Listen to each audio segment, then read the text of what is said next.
Yes, like I'll turn my mic on. I don't hear it now as much. yeah, I don't hear it now, but Noise gate, brother.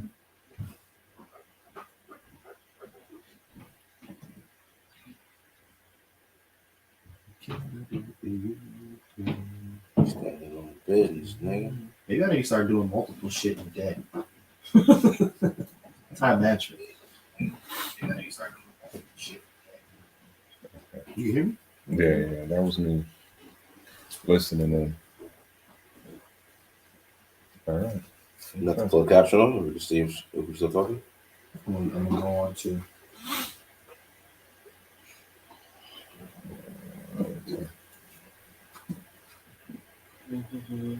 Oh, they won't allow me to.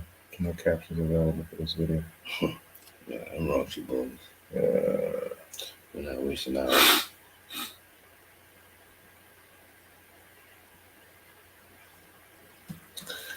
All right. I guess we'll go to it. You ready? Yeah, it's cool. Good morning, good afternoon, good night. Welcome to another episode of Cigars and Whiskey, the podcast that discusses love, relationships, sex, and dating from a male's perspective. I'm your guy, Ron Coe, and I'm joined by my guys, White Star GB. We're shaking. And we also have super producer Corey Cool in the building, Cool University. Big shout out to everyone tuned in on YouTube and Facebook. Please remember to share so we can get more people to tap into the conversation. We have a great show for you guys tonight. Tonight, we are drinking Great Jones Rye Bourbon. And tonight's topic is going to be standing on business. Standing on business, man. Mm-hmm. White Star GB. Yo. How was your week, man? Week was good, man. I was happy to hear that we had a video that's gaining a little traction on the YouTube streets. It's happened a little bit more often now. So we got a few that that did what this one is doing. Absolutely. But what gets me excited is not just the numbers, it's just the engagement. The engagement of the content. Yeah. I popped in to see what he was talking about. I popped my head right back out. I was like, I ain't doing this with them. But I feel like the number one thing that they kind of had a problem with we're talking about the Slim Thug comment, right? Yeah. With he was talking about sleeping with married women. Men, he's never going to get married because he slept with so many married women. Mm-hmm. I feel like the comments were saying that I wasn't holding women accountable. Mm. Did you get that sentiment? Yeah, I did. Yeah. It was like, I feel like that's a no-brainer. I feel like anybody who's heard me speak know that once she cheats, she's out the door.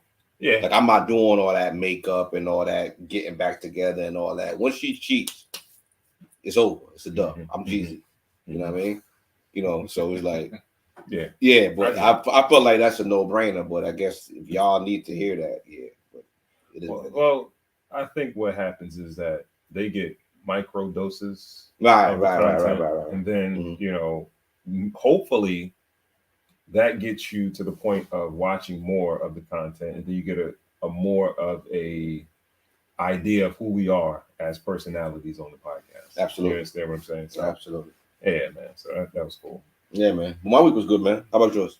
It was cool, man. We weren't really going to talk about it on the show, but story just came out about Jeezy. We did a show on him a few weeks ago, and I felt like we were kind of pro Jeezy, or not even pro Jeezy, but the fact that when he did the interview with Nia Long, he was talking about real ninjas don't cheat, because we named the show that. Yeah. And now it's coming out that he might have dabbled in some infidelity. It's so crazy. I didn't even believe it. I saw it. I automatically thought she was lying. But if you read the the article. Yeah, I didn't read the article. I saw the headline. I was like, that's cat. Well, I think it may be because they say, like, she gets a certain amount of money if he's caught cheating, but it could be a DM, it could be a text message. It doesn't have to be necessarily intercourse or having sex with somebody. It could be just flirting or communications with, I guess, somebody of the opposite sex or somebody in a slightly sexual capacity. If you're on the Will Smith side of the game, it could be the same sex. Yeah. So that was crazy though, but it's cap. Even if it is cap, dude is possibly going to lose a nice chunk of money, and the way it's reading is if it wasn't something that was like damning. It was probably something very, very light. Yeah. Probably like a text message or a DM or something like that. They're playing tennis. Listen, I feel like the second important, because the real court, you'll go to jail. But I feel like the second most important court is the court of public opinion. This is just her return serve. Jeezy did a whole interview. Like, she's been silent. No, actually, she went on an interview initially and saying she was kind of wanting her marriage back at first, right? Yeah. Then Jeezy does the interview with Nia Long, or the first date, whatever you want to call that. And he puts the nail in the coffin. This is just her return serve. I think she gets putting some garbage out there just to spoil his name in the court of public opinion. Yo, real quick, can you spin her candle logo to the front of the camera?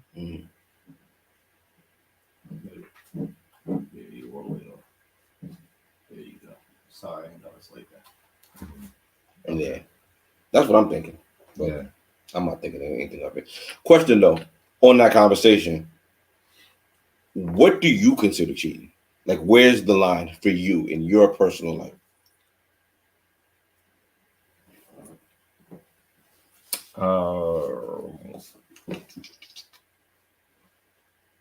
I would say text messages. A text is a cheating? Doesn't matter what the text say? Yeah, it doesn't matter what. It's got to be a provocative text? Yes. Okay. Yes. Okay. If it's a good morning, sweetheart.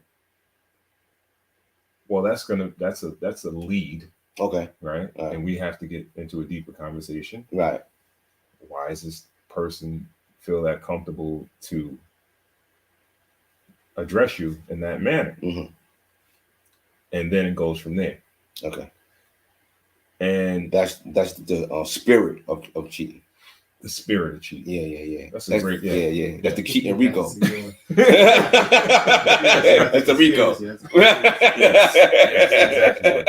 Yeah. But right. You can get convicted of Rico, and it could all go downhill. Just from all get wrapped up. Right. Just based on conspiracy. Yeah. So I think for a man, more or less, like women will eat those all day. Women will eat those all day, but a dude, we're so prideful that we might blow up our whole situation over a text message, over a good morning, honey. Because I agree with you, but I think it's because women feel more. Absolutely. And to get them to that point, it's like, oh, it's over. Absolutely. Absolutely. Yeah, then they're gonna have a 2:45. When they get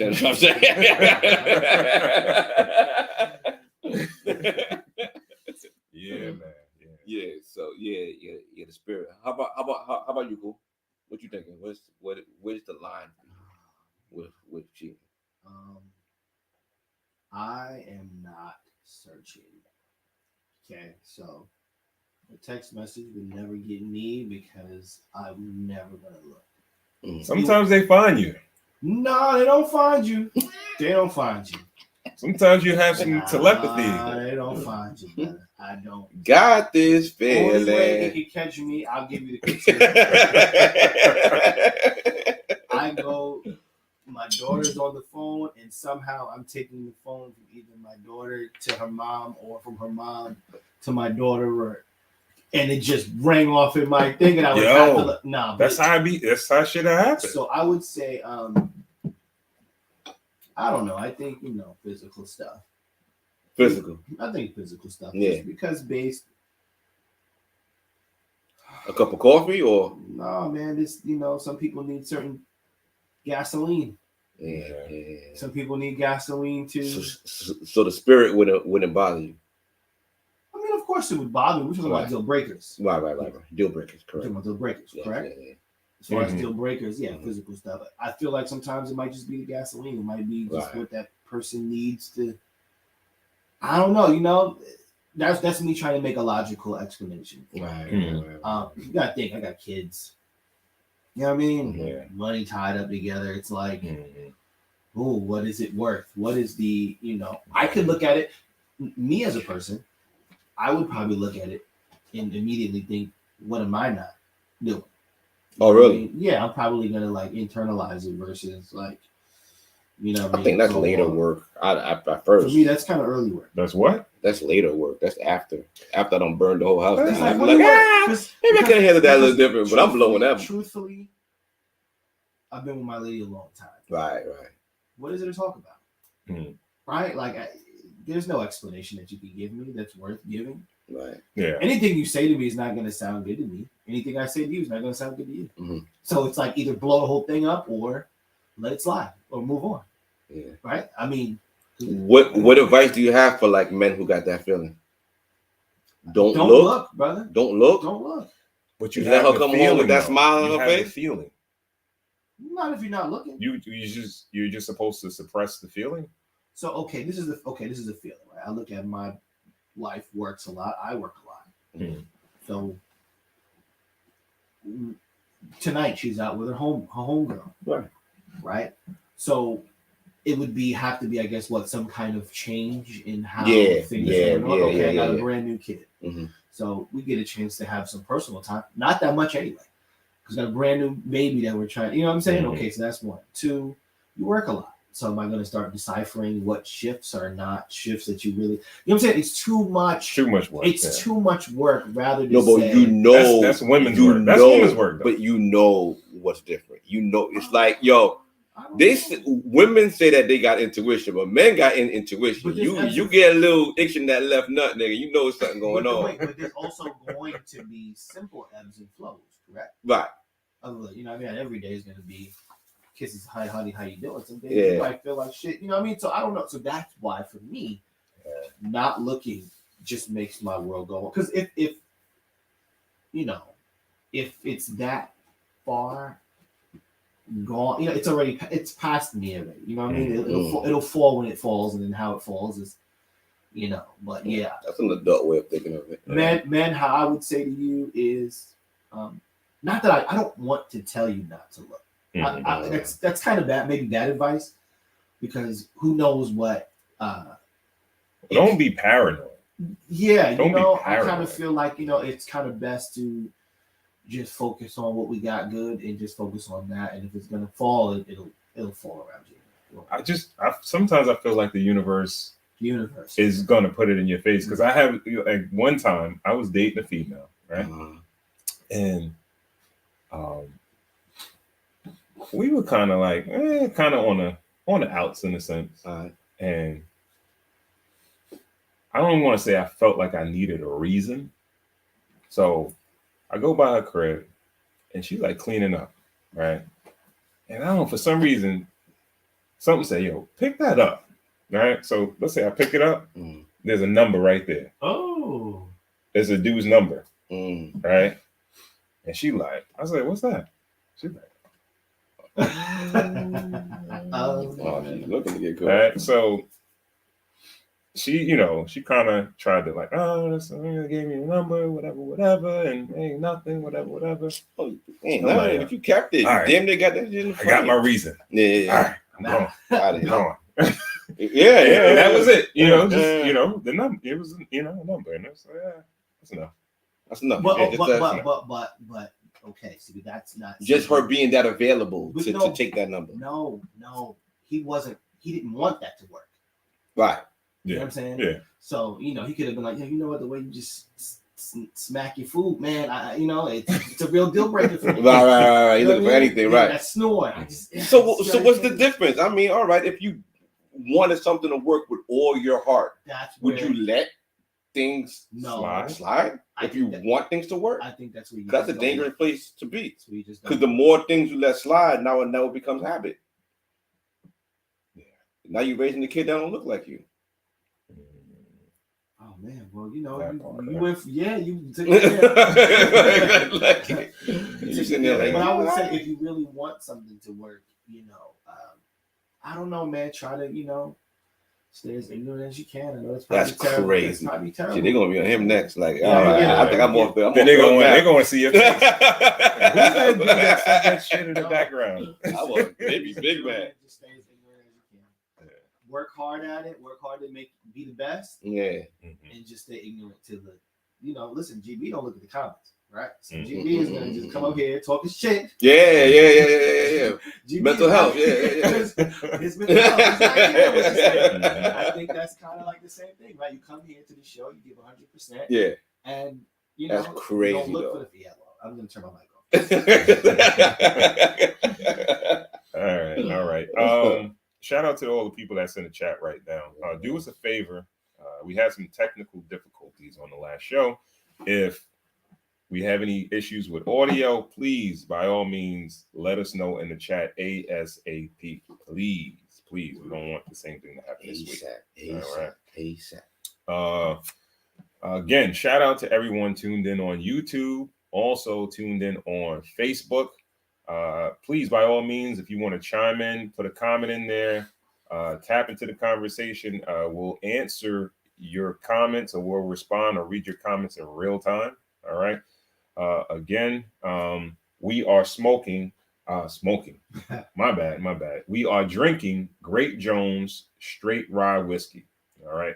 If you guys know, we are big fans of Great Jones. They make a great whiskey of the year, 2021, right? Yeah, or 2020. Yeah, it was 2021. Yep. So we've been trying a lot of ryes, and today, we're messing with this rye. It's a 45 ABV, a 90 proof. And of course, like as far as the notes that I'm getting right away, a little bit of vanilla, some dry fruit, and a little, with the ryes, you get a little pepper. Yeah. Pepper kick. So, but so far, so good. What you think so far? It's nice. Not my favorite rye, but it's close enough to the Great Jones where I do enjoy it. All right. So we'll let this one marinate. Come back to it and let you guys know how it fares. All right. Before we get into the first topic of the night, we want to give a big shout out to our sponsor, Cigargle. All right. Shout out to all our brothers of the leaf, our sisters of the leaf. And if you smoke cigars on a regular basis, we all struggle with cigar breath, right? To try to get that smoke taste out of your mouth. All right. We have a product that will eliminate cigar breath in one rinse. All right. Knocks it right out. Got 3 flavors: spearmint, powermint, and cinnamon. So if you are a cigar smoker on a regular basis or once in a blue, you can definitely use this product. So go to their website. It's cigargle.co. That's CIGARGLE.co. All right. So pick up a 6-pack, a 12-pack, a 24-pack, and use the code CW10 to get 10% off your first order. All right. Absolutely. All right. So White Star GB. Nope. Where we going first, man? Let's go with T.I., man. Go with T.I. and Young King. All right. If you guys haven't heard, there was a story that came out this week about earlier this week, Monday. I want to say T.I. was performing at an Atlanta Falcons game because of the Hip Hop 50, and his son King had a little bit of an outburst, and he had to put some hands on him or whatever to set him straight. Yeah, absolutely. Right? Yo, think about it if you're Ludacris too, because the first things that I saw coming out of that whole thing was Ludacris performed, and he zip lined from the top of the stadium. So he risked his life for this big performance, and no one's talking about it anymore. They're talking about what happened with T.I. So this man risked his life for this crazy performance. It's T.I.'s son stepped on it. I like, yo, poor Luda, man. Yeah. I mean, but hey, you gotta go for what you gotta go for, yo. Yeah. Here we go. You're capping. You capping. I know you capping. Ain't no mystery, man. I know you though.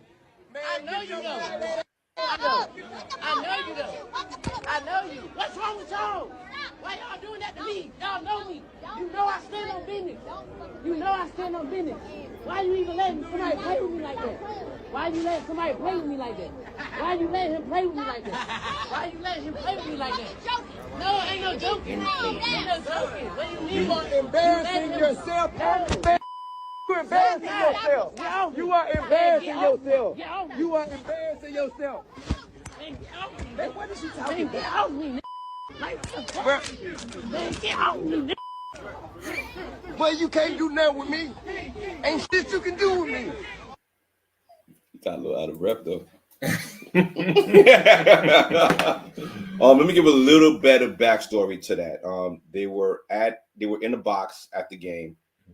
T.I. and Tiny were actually teasing him about not being from the hood. They're like, you grew up behind.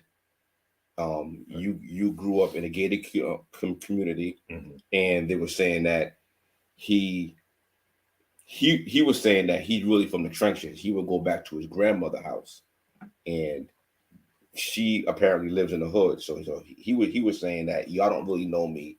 I'm really from the streets. When y'all weren't looking, I was going back to the streets. Tiny then says, the only reason you were going to your grandmother's house is because she let you suck a pacifier until you were 12. And then all mayhem went on. Messing with the young man's pride. And that's kind of what I took from it. I kind of took from it, like, everybody's seeing the back end of it, but they kind of agitated this situation. There's a way you talk to people. He's a bit much. He's a lot. He's a bit much. And I guess you're right as far as agitating him in a public environment. Everybody got pride. Everybody got a tipping point. Yeah. Even you cool as a fan. I never really see you get there, but I'm pretty sure I'll get you there if I want it. I can make you fight me. I get it, but some people are easily agitated, right? Yeah. And it seems like he's ready to go there. Right. And I think he has a chip on his shoulder. For what reason? I'm not sure. Because the whole thing is there. Because most people who grew up in gated communities, especially of the most people of the culture where street cred still means something, you know, when they grow up in suburban atmospheres or they grow up in safe atmosphere, they have that need to want to prove themselves. All right, but T.I. I think he has two other sons. Yeah. That are not doing the same thing. Well, they're not trying to go that route. I mean, I don't know.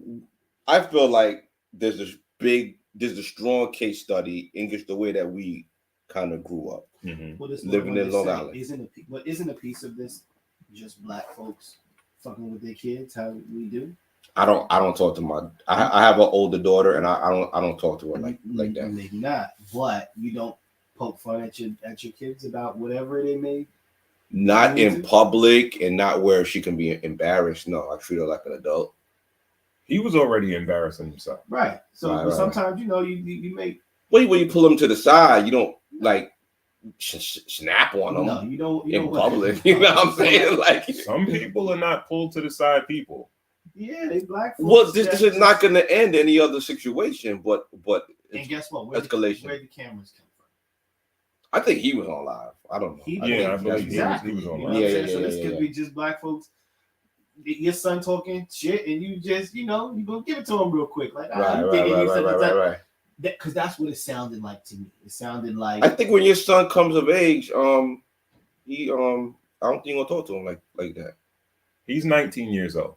And your son look a little tough. I think he'll kind of get you when he gets old enough too.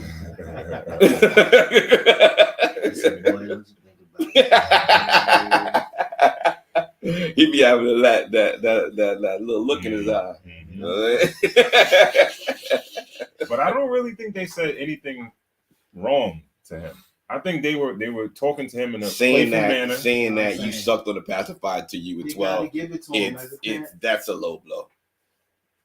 That's a low blow. All right. So you don't think it's disrespectful to kind of engage in telling your pops that he's semi-fake and you fronting and whatever, you know what I mean? Mm-hmm. And bro, you got everything that you got, and I'm not talking about money. Yeah. That whole vibe of I'm a street nigga. Yeah. You got that from your pops. Off your pop rep, right? Yeah. Right, so right. Don't act like you bigger than the guy you really trying to emulate. Mm. Yo, respect. Yeah. Respect. You know what I mean? And even the dudes that, if you was really rolling, you was rolling like that, and you was out there, you was in the streets, you was with the shit, you probably didn't get touched because of your pops. It didn't. Or you became a target because of your pops. It's possible, but I've never heard anything about him having any ill situations.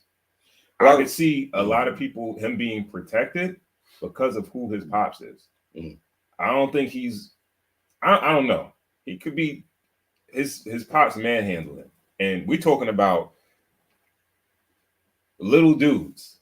These niggas is like 5, right? Well, 5, 6 niggas or whatever. You know what I mean? Probably ill enough and wealthy enough for him to probably have security. Right? Would you think that King has security? No, I think so. I think so. Security. I don't think so. I think he probably got a couple of friends, but I don't think he got security. No. I think he may have security.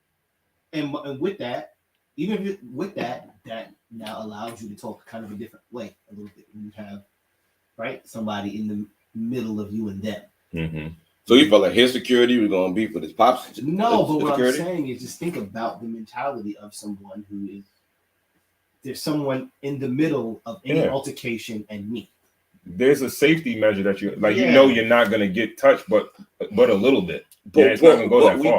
We've all grown up with people who come from decent circumstances who just got that chip on their shoulder. And like I was saying, like we have a case study of it growing up in Long Island. Like it's a suburb of New York.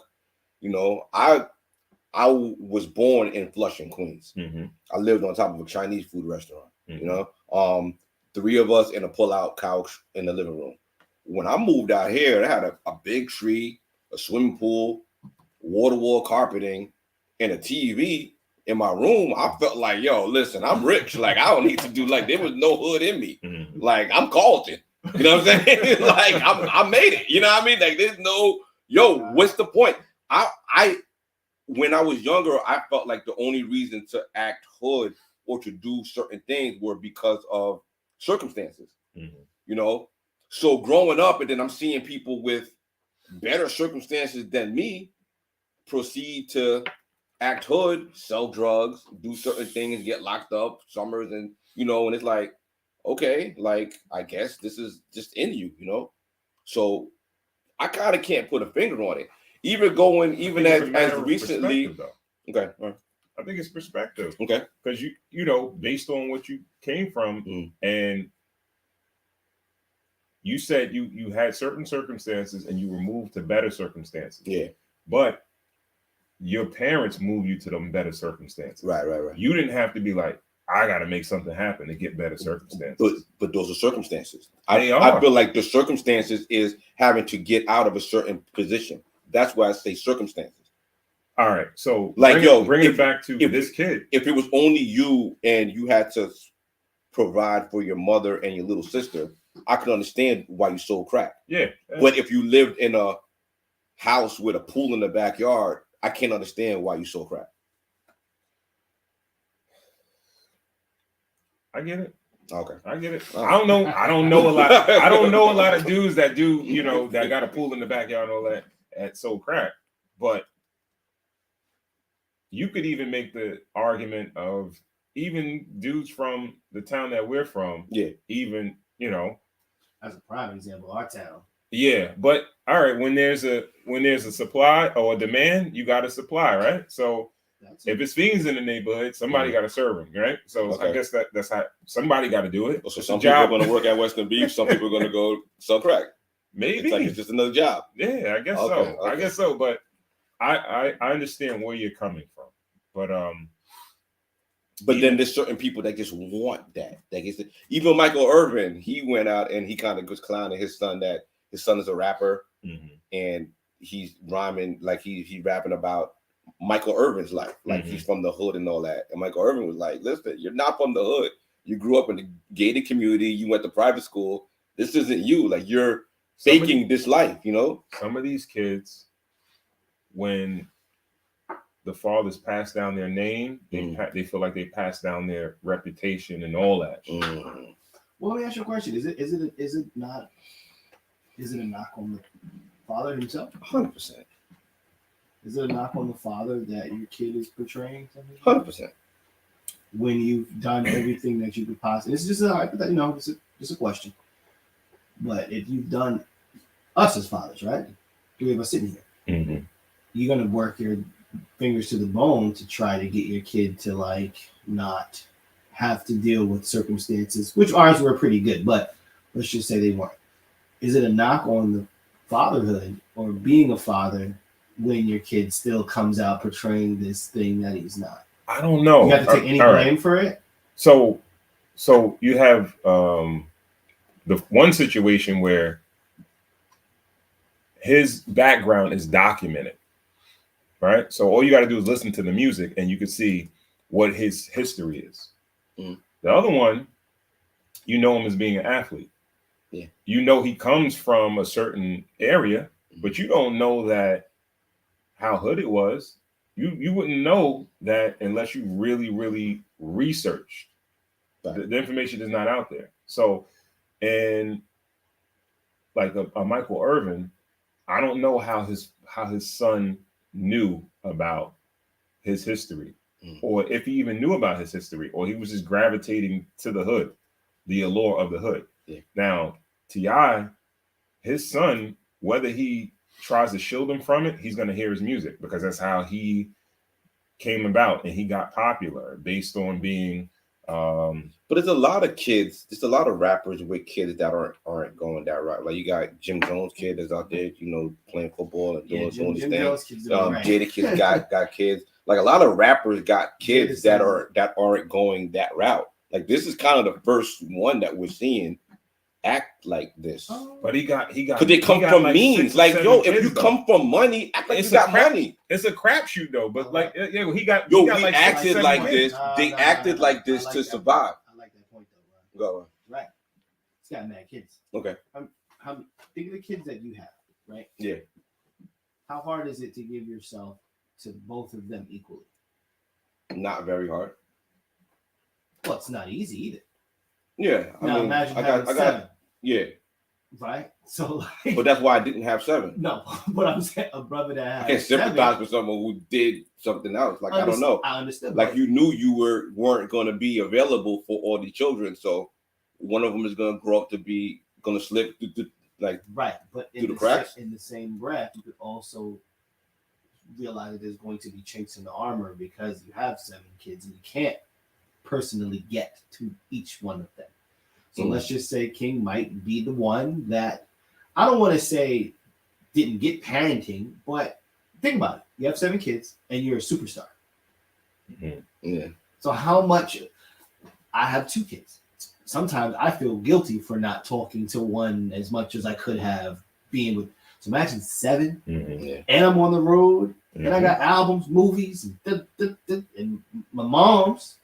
She on stages too. Yeah. Maybe not as much, but I'm pretty sure she's a working musician. Yeah. Still, correct? Yeah. He could have been the one that slipped through the cracks, and so it might go on the parental type of thing. He might have been over his grandma's house, man, a lot, just because shit. Who the fuck is home? Yeah. This nigga T.I. how many albums nigga got? Yeah. When you have that many kids, you're gonna have a black sheep. Right. Gotta have a black sheep. Yes, sir. So he's a black sheep. He'd be the black sheep of the family. So if we play the second clip that we have, okay, of T.I. reacting, going up to a club, and physically making them shut down the club because they put him and his son on a flyer to promote that night. Okay, there we go. I'll cut the audio for a second. Oh. And to the end, ain't nothing going. Gotta watch y'all shaking the table. Ain't nobody getting nothing going. Nothing. Elbows. Call who you need to call. Do what you need to do. Ain't nothing happening. No money, no beers, no partying, no sections, nothing. You put me and mine on a motherfucking flyer, nigga, get me everything. And if you can't, don't play with me. I don't know if y'all from here, but nigga, don't play with me in this city. It's my motherfucking city. Don't play with me in this city.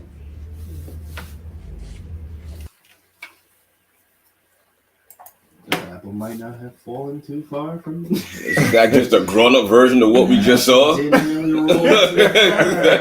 That's like, that was the irony that I saw in this whole situation all week. First of we go from Sunday with this altercation and everybody's like, all right, where this kid learned this behavior, to later on in the week, his father, a grown man of means that can send a lawyer, that could call his lawyer to send a sheriff or somebody down to that restaurant, or even just let them have the party and sue them later. Like, there are ways to handle this.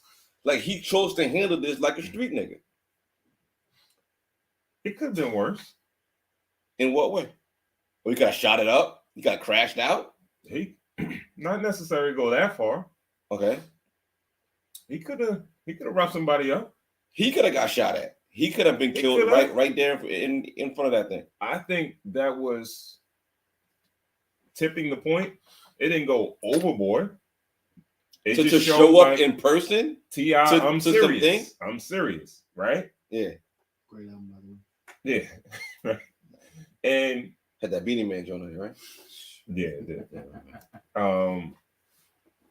did. I like, he's standing on principles. That's a juvenile hood nigga way of acting at a grown man's age. And if you're raising kids, seeing you do that, you please, let's not be surprised when your son acts like that towards you or any other adult. And I think you're not setting a great example. That is as cordial as you can handle a situation like that in a street nigga mentality. All right. So I ain't gonna lie to you. You have to, I think you have to handle certain things like that, especially whoever you're dealing with. Because you don't know what type of dudes he's dealing with. I'm not disagreeing with you. If someone harmed you or yours, or someone put you and yours in imminent danger, or someone simply, he didn't put his hands on nobody, bro. If someone using your likeness sends you to a place to go argue with those people at the door, there was no. There was no argument, bro. It was like, yo, I'm saying this sternly, and I'm walking away because I'm about my business. And then I don't know if the party still happened. I don't know if the party got shut down. I don't know what happened. But with them, mushed them and be like, oh, get the fuck out the way, little nigga. Well, that's all right. If it went that far, we don't know if it went that far. I'm just talking about where it went and where it stopped, bro. Party done. You got my face on the flyer. You didn't pay me. Mm-hmm. If that footage was shot from the inside of the door, though. If you the party promoter, you see T.I. coming bugging out, you're not gonna take. Yo, T.I. here, yo, he up here early. Y'all better get here early, yo, because he didn't show up. Technically, I got proof that he here. This guy will pull that. He's a party promoter too. That's it. I got proof that T.I. here. No, I never did no front and shit like that. I don't want no one showing up at my thing mad at me like, nigga, nah. I'm ready to throw a party, count my money at the night, go home.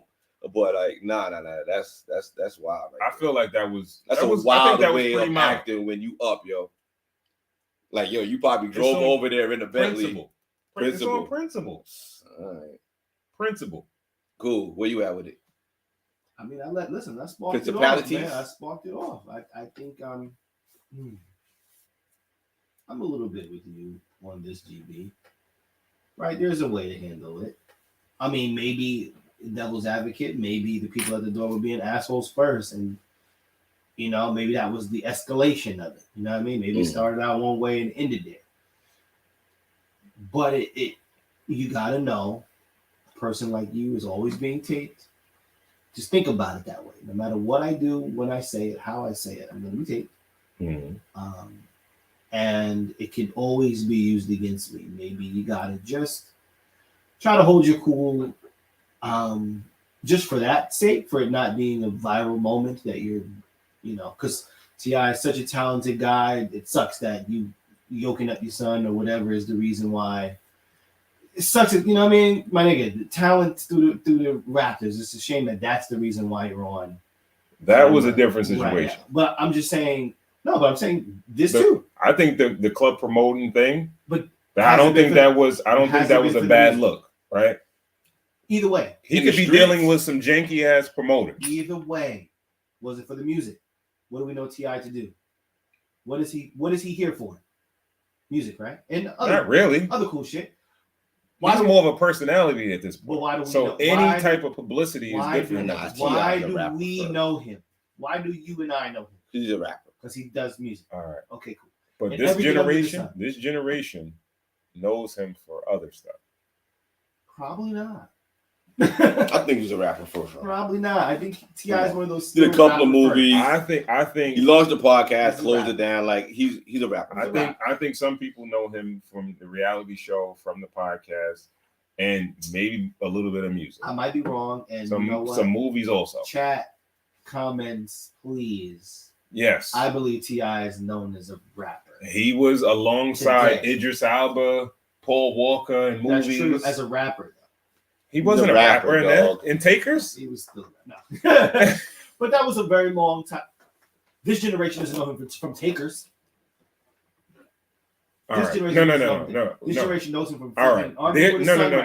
We know him from I'm Serious. We know him from trap music. We know from the King. Those albums. But you got to understand, those movies came in after. No, but still, he put Young Thug on, like he was on Young, like no. This generation does not know him from Takers or ATL or that. They don't know. That's still us. That's still our stuff. He's a rapper. He's a rapper. Right, he's a rapper, but I think he's more of a personality too. He tried to do stand up. What's the argument? What's the argument? Like what? Like we know him as the rapper or what? Ron just wants to argue with me. No. The debate was. Basically, whatever he did he's basically a rapper. Yeah, and he shouldn't be known for having an argument with promoters. It should be known for the music, right? No. That wasn't my argument. My argument was simply, we know T.I. to be a super talented, crafty individual. It sucks that he's in the media for what he's in the media for right now. You know, so he could have handled it. Maybe just knowing that, you know, just like.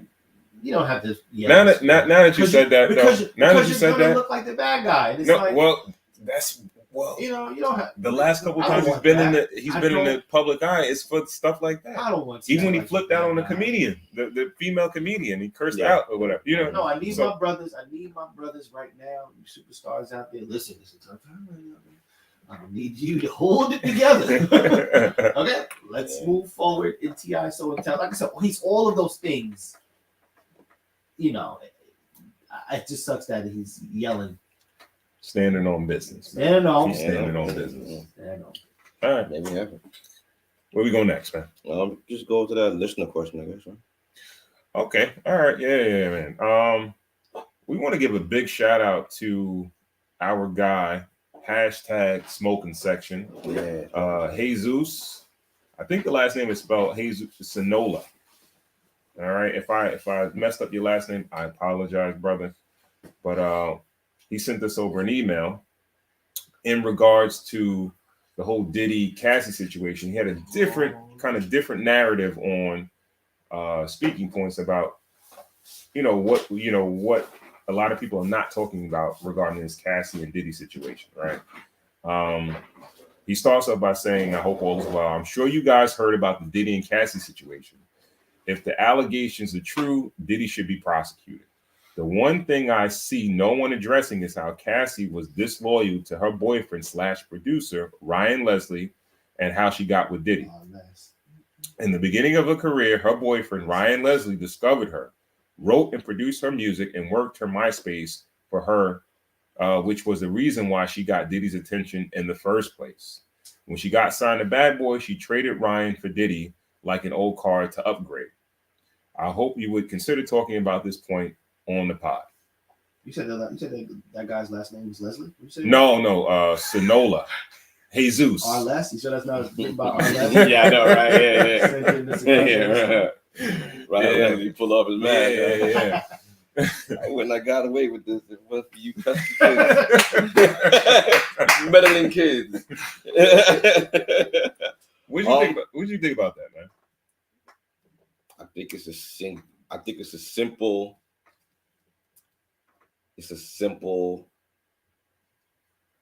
what word am I looking for? Example of hypergamy. I feel like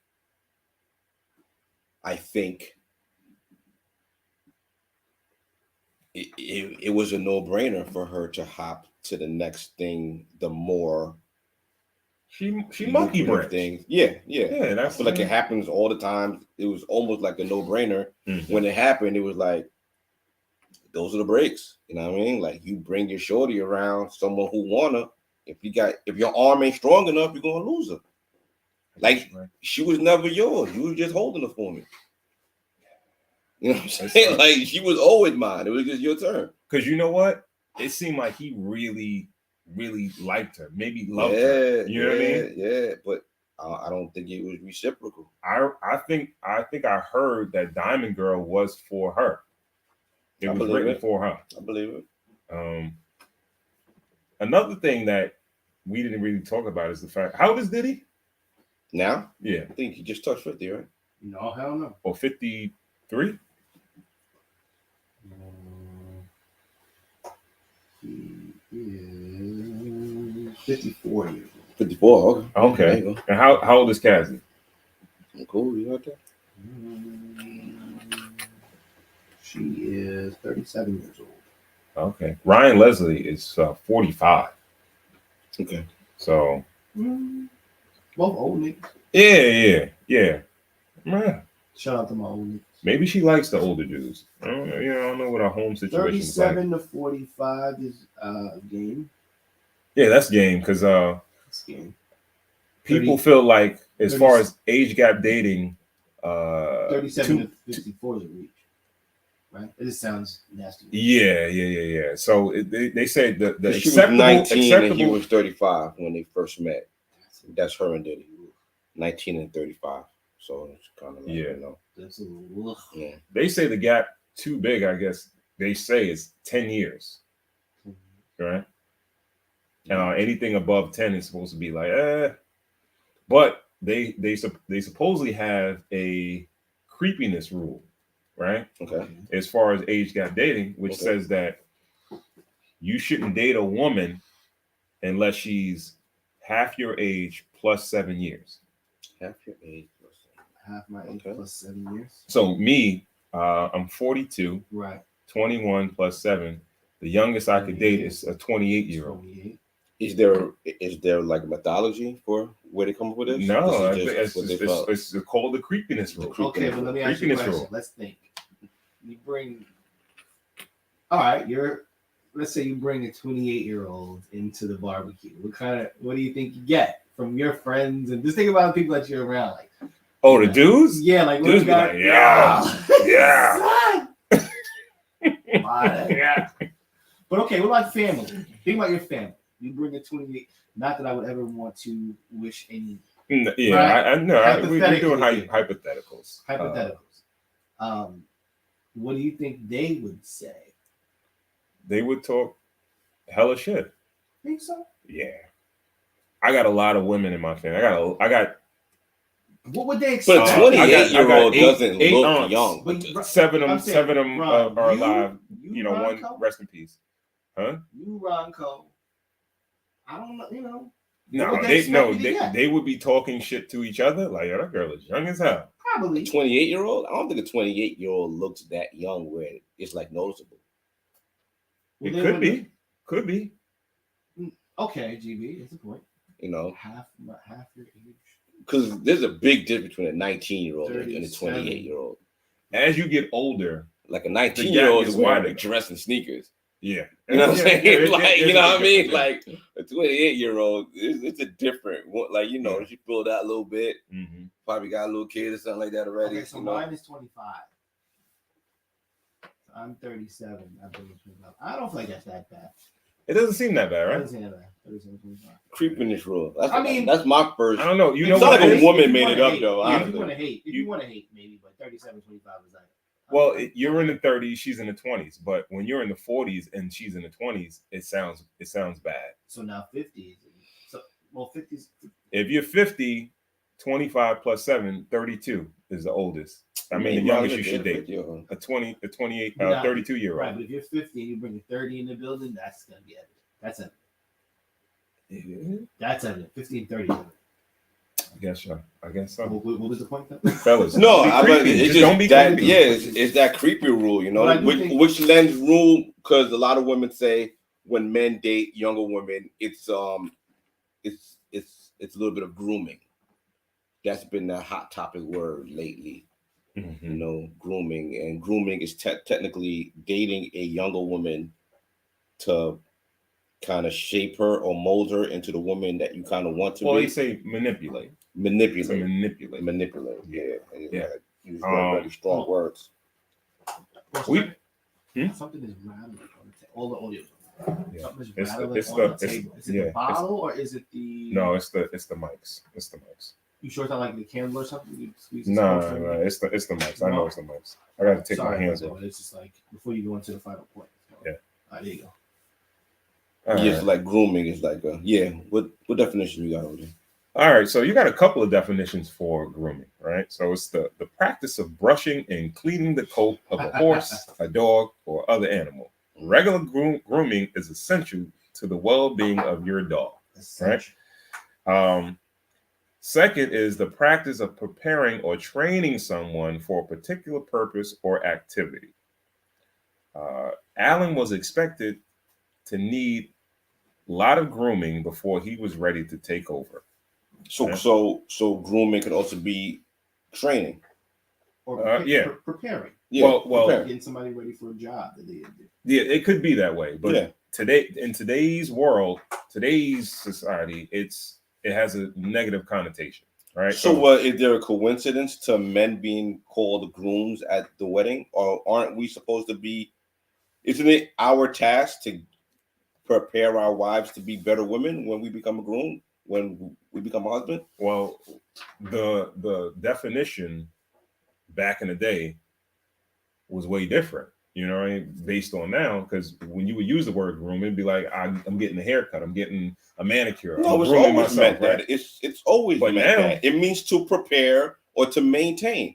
Any way you look at it, you could prepare or you could maintain your appearance, or you could prepare or maintain a person for the real world. Like we groom our children, you know, but we raise our children. I feel like raise is like a stronger version of groom, you know, but we groom our significant other. Women groom us as well too. You know, I don't think you would necessarily use the word grooming. Well, we wouldn't use the word.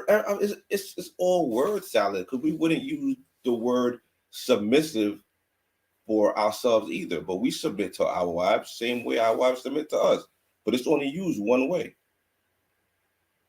But it's used, you know, to like gaslight a little bit, or to, you know, same way grooming is kind of a word to make older men seem a little predatory. Is it off base? to say that they may not be a little bit. Well, just say what it is. If you're manipulating somebody, just say that. You're manipulating that person. Say that. No, well, listen, yo, I'm a man. If an older man has money and he can manipulate everybody in his life, the chick that he's sleeping with, he's gonna manipulate her too. He manipulates his employees. He manipulates anybody that he can influence with his money. He manipulates. So why do we call, just because she's sleeping with him, we call that something else? Like we call that grooming? Like, I don't know. It depends on the activities that you're grooming her for. Like what? Free calls? Maybe it could be free calls. it could be all of that. You know what I mean? And that takes a I can't wait for the free call documentary. It's gonna be a free call documentary? Nah, ain't gonna be a documentary on the free call? It's never gonna happen. Never gonna happen. So these days, the definition of grooming is when someone builds a relationship, trust and emotional connection with a child or a young person so they can manipulate, exploit, and abuse them. Why can't they have found another word? Right, that was our word. Like that was our word. Like so, I sit up there on my wedding day. I'm a child manipulator. Like on my wedding day. Jesus Christ! Yeah, come on. You think it's a ploy to Well, look at it. They took out. Well, is there a bad word for bride? What's a bride? What's the definition of a bride? Look up a bride. Yeah, I know. Nah, they took my little word, man. Spent $30,000 on a wedding just to be called a freaking what? Yeah. You know what I mean? Yeah, man. Like, come on. Yo, and guess who else? Guess who grooms people? Narcissists. The narcissist is a groomer and a predator. I'm not sure if. How about the chick who had a nice little boyfriend and seen that nigga pull up in the Bentley and was like, nah, I'm going with him. What is she? Oh, she gets to be young and dumb, right? And naive, right? No, you don't have. In that instance that you just brought up, you don't have to be young, and you could be very smart, and you could be. Women get to be young and dumb. You can be hypergamous, and you could choose that man, right? Yeah. But when you take advantage of somebody because of their naivety, we used to call them gold diggers. It's not always that.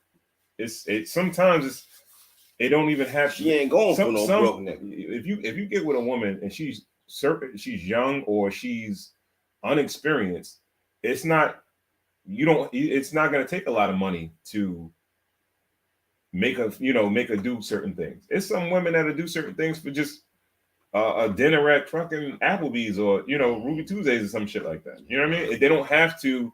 You don't got to give them the world, or you got to hit them, give them mad bread, or take them to the fanciest places. You just got to give them more than what they had. And there are a lot of men out there that know that. It's some dudes that will go to the hood and they regular working dudes. They don't got mad bread, and they'll use a little $100 here, $50 there to manipulate, to get these younger chicks to do certain things because they know their circumstances. He's a predator. Why dress up the word? Why dress it up as something else? Like DMX and Belly, when he had the little young shorty with him, and she was too young. He was too young to sleep with her, but he was letting her give a dome. And he was breaking her off, bread. He was a predator, and that's not grooming. You know what I mean? Like let's not, let's not do that. When you cast the umbrella wider, you try to catch more with the net, and it's more like it's better for you. But let's just pinpoint what those are, and let's use specific words for what those people are doing. I feel like they're not having new room for new words or something. Because take out a little word. I got my little Men's Warehouse tux. I was up there. You know what I mean? Look at that. I'm a groomer now. You know what I mean? You don't jump the broom and all that. Come on, fam. Don't take that away from me. What's the definition of a bride? You got a definition of bride there? Definition of a bride. Bride, a chick that marries a dude for money. Let's see what the come on, man. Bride is. Oh, relax. Definition of a bride. A woman on her wedding day or just before and after the event. Simple as that. All right. Full meaning. What's the full meaning of a bride? A woman that just got married or about to be married. What does bride mean? A woman who is about to get married or has just been married. He returned from New York with his lovely new bride. That's it. Her groomer. Her groomer returned from sex trafficking her from New York. Yeah. Either way, the word groomer was used in a lot of different scenarios. Anyway, it wasn't a word that was nothing wrong with it. Just for one thing, as far as the word marriage is concerned. So, yeah, a word is a word, bro. We gotta take that word back. And I know I don't want it no more. But the meaning of it, I don't want it no more. When you look at the other definitions of the word, when it comes to like training or making sure everything is in place, it's like all right, making sure shit is structured, perfect, set a certain way, the way you want it. And I don't know if that necessarily translate to like a wedding groom. Well, yeah. Well, in most situations, the man is the head of household, and you're going to live according to with your confidence and with your approval. You're going to live according to his plan. Like he's usually going to set the plan forward for the rest of your lives. You know. Mm. So why wouldn't it be that? Why wouldn't it be towards the certain like, yeah, he's going to get you ready for the way things are going to be under his, grooming. That sounds like the bright side. It does sound like the bright side. But everybody's getting groomed. The wife is getting groomed too. I mean, the wife is grooming her husband too. No, you said that earlier. Right. I agree with that. I don't agree. Everybody's getting groomed. Like, Playboy, I know you used to knocking it down 5 times a week, but you won't cut that down to 2. There's not a lot of grooming in a marriage. Right. There's compromise. That sounds like a 1-to-1 comparison. Not really, because in grooming, I don't know if the other person has a choice. Everybody has a choice. But okay, that's all right. But listen, you know what I mean, bro. But with the compromise, you come out with the conclusion of what this person wants, right? Yeah. Same thing. Same result. Yeah. Right? And grooming is telling a person what I need to go. A compromise is knowing this person needs this to go. But normally, if you're grooming somebody, it's because they don't have any experience. Possibly. A lot of times in marriage, both people have some form of experience. So they have boundaries or they have the experience translate. They don't have experience as being a husband or being a wife. I get it, but they have experience. All right, being a boyfriend or a girlfriend is experience and kind of being it's a prerequisite to being a husband or a wife. The way things go, the lineage of a relationship. Meet, right? Mm-hmm. You got to fast forward to now moving in. A lot of people don't move in until they become that. A lot of people having sex. That's people first. Moving in. They moving in together early. They shacking up early. People are shacking up, but those are responsibilities of that. You know what I'm saying? Mm-hmm. So, grooming comes into place there. I don't know. What is it used on what? Okay, so with us telling a woman what we need. Well, mm-hmm. So us men telling a woman what we need to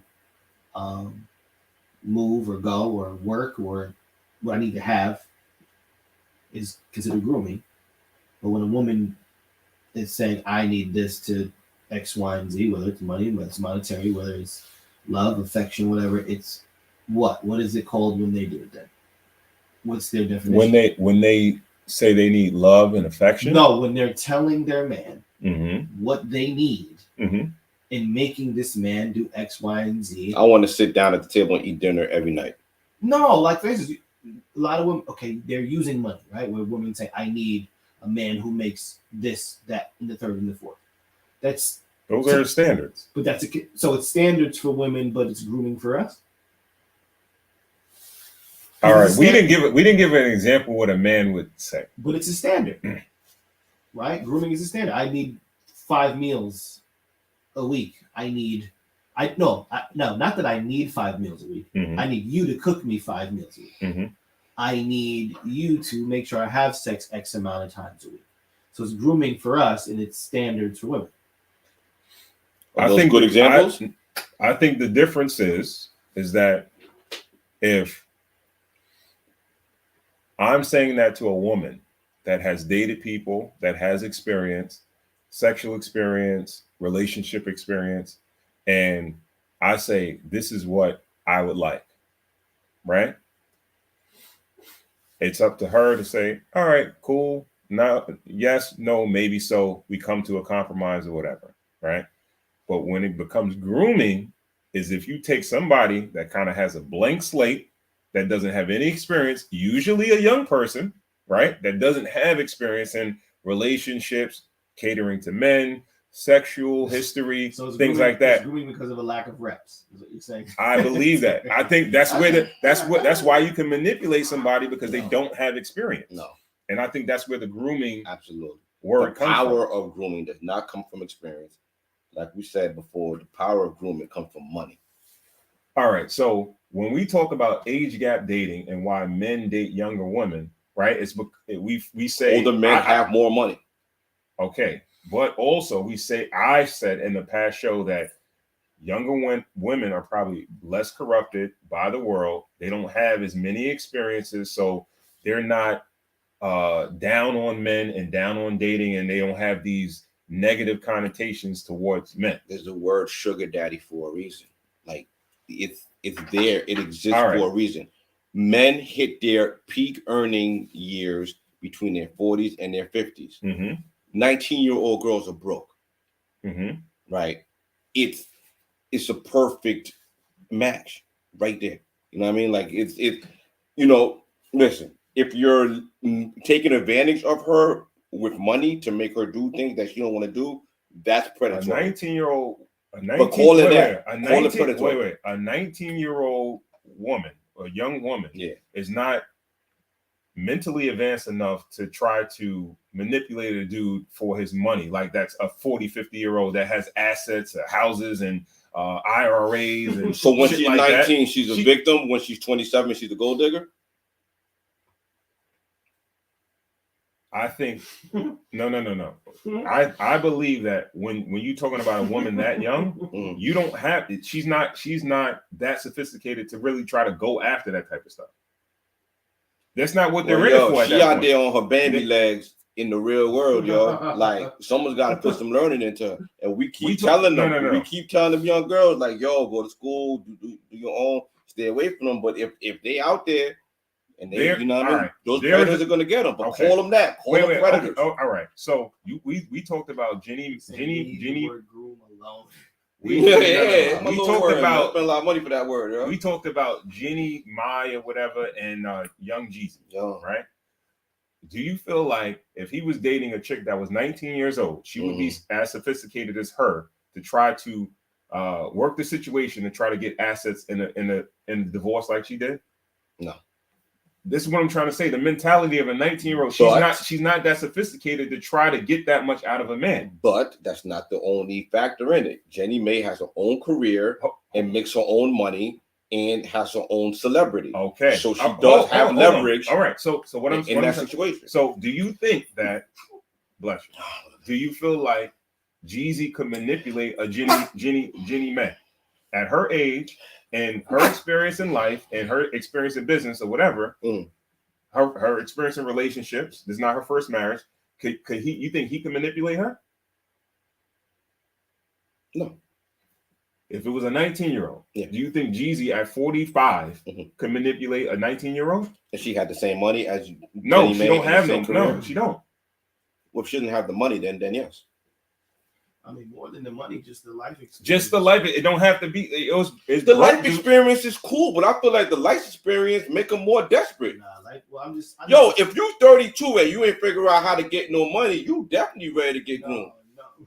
No. But what he's saying is you gonna get right, bro. It makes you a lot more submissive. Right. But what he's saying is utilizing your 45 years of life experience on a 19-year-old person. Is something that can like what? You got to give me some examples. Like, yo, nah, we're not going to Chili's. We going to We going to Benihana. Like No, what? What is he showing her? His AARP card? Like what's so ill? Like what's so ill besides the bread? All right. What do you mean? What's so ill about the bread? No. What's so ill besides the bread? I'm saying the main factor is the money. You talk about experience. It's not all right. So he was out with. So what? So what? No. She want to watch the new house party? No. She want to watch the new house party, and you showing her the old house party? All right. Your older niggas is corny to young chicks. All right. It's the bread. Not all the time. Hold on. You listening to the old school music? What you playing for her? Like what? You playing for a doggy style? You should try to listen to NBA YoungBoy, Ron. Come on now. Come on now. But the bread. It's not always the bread. Well, okay. It's not always the bread. You'll have a chick, right? Hold on. Can I say one thing? Let me just say one thing. Please. You might have a chick that's in college. She's 19 years old. Yeah. And she might be academia chick. She might just be into her books. Mm-hmm. But her professor is very, very smart. Right. And she's like, she digs him because he's so intellectual. He's so academic, right. And he's great, and he knows this, he knows that. And she might be attracted to his intellect. But him being 45 or 50, he can manipulate that 19-year-old. Yeah. And it has nothing to do with money. Play it out. Anything. If she idolizes him for his brain or his intellect, he could say whatever and she'll believe the shit. Or he could be like, yo. She's just gonna assume. Or he could be like, yo, I'm gonna give you an A on this class. I'm gonna give you an A in this class if you. All right, well, now that's give me a little. That's dirty Mac. That goes into dirty Mac. When you do blatant, if you don't give me this, that's always there, though. Yeah, but that's always there. There's always that goes in the dirty Mac category. You know what I mean? Like there's always dirty Mac. With I don't really think shorties is gravitated. We just talking about hypergamy. I'm not saying it's a lot, bro, but it's not all about bread. Well, listen, no, okay. Let me just say one. I think it's 80%. And I don't think young chicks are that advanced to be like, they don't know how to get money out of old dudes like that. You don't need to have Diddy money. See, that's where. So it's about the bread, but not necessarily the amount. Of course. DMX ain't belly didn't have no crazy money. Life experience plus bread, right, can give you that ill manipulation balance. Because it plays the part. Because you described the Chili's, right? Now you and I both know if you can take a Chili's bill, we know a little spot that you can go that's way iller than Chili's for literally the money that you can go to Chili's for. Mm-hmm. You know what I'm saying? And I think it's things like that can just, Right. Or you could take her to the club and get her a Clase Azul that she could post on the gram and get it. You know what I mean? Pull up in the joint. You know what I mean? Like, it's the bread. Can I ask you a question? Right? Please. All right. Let's say when you were 32 years old, right? You think that a dude that's 19 years old had more G than you? Exactly. Right. And your G, you don't have to spend. You could G a 19-year-old chick quicker than a 19-year-old dude because you've been through it all. You dealt with mad chicks and you know how to speak to women. But what the 19-year-old dude had, I'm not gonna say over me. You said me. You should have said someone else. What he got over is proximity. He can relate to her more. He's around her more. He's in class with her more. He could do. But the bread, like when I was 32, bread is just the bread. It's the bread. That's why I didn't ask about the bread. I said, what you can do with the bread. It's not just about the bread. I don't even think it's that, bro. That's the second layer of the bread. Yo, you got to be that nigga with the bread too. 19-year-old young dude. He can't. I'm old. Come here to me because I'm old. What are you got eye control over? He's gonna be trying to. What we doing here? That nigga got powers now. Like old niggas got powers. Yo, my old nigga powers ain't kick in yet. I can't manipulate people because I'm old. That's why. Wait. You think it's stronger with every gray hair you get? You telling me? At 30, these 19-year-old dudes have more G than you did. Nah. So why you don't have? Because at 30, I'm talking about G. No bread, no nothing. They was better at bagging chicks than you. Nah, we talking about me though. All right, you somebody else. You somebody else. Most dudes. I'm not gonna use no 50 or whatever, right? Somebody that's 30 and 30, you still in the game. Like, come on now. Okay. But we talking about an age gap. We talking about age gap, right? Pulling up. We talking about age gap, right? And we're talking about manipulation. That's what it is. You get into a chick head. You still really haven't given me an example. I've given you plenty of examples of how money manipulates. You haven't told me what the secret powers. I know you can. What's the old nigga powers? Like, give me an example. I'm giving you an example right now. All right, what? Please. Yeah, give it to me again. I wasn't paying attention. You talking about old guys, but like, yo, you think that all right when you had chicks that are in high school dating niggas that was out of high school, right? You think it was just all about bread? Yes. Them niggas didn't have bread. They had more bread than niggas in high school, bro. All right, we not talking about no bread, bro.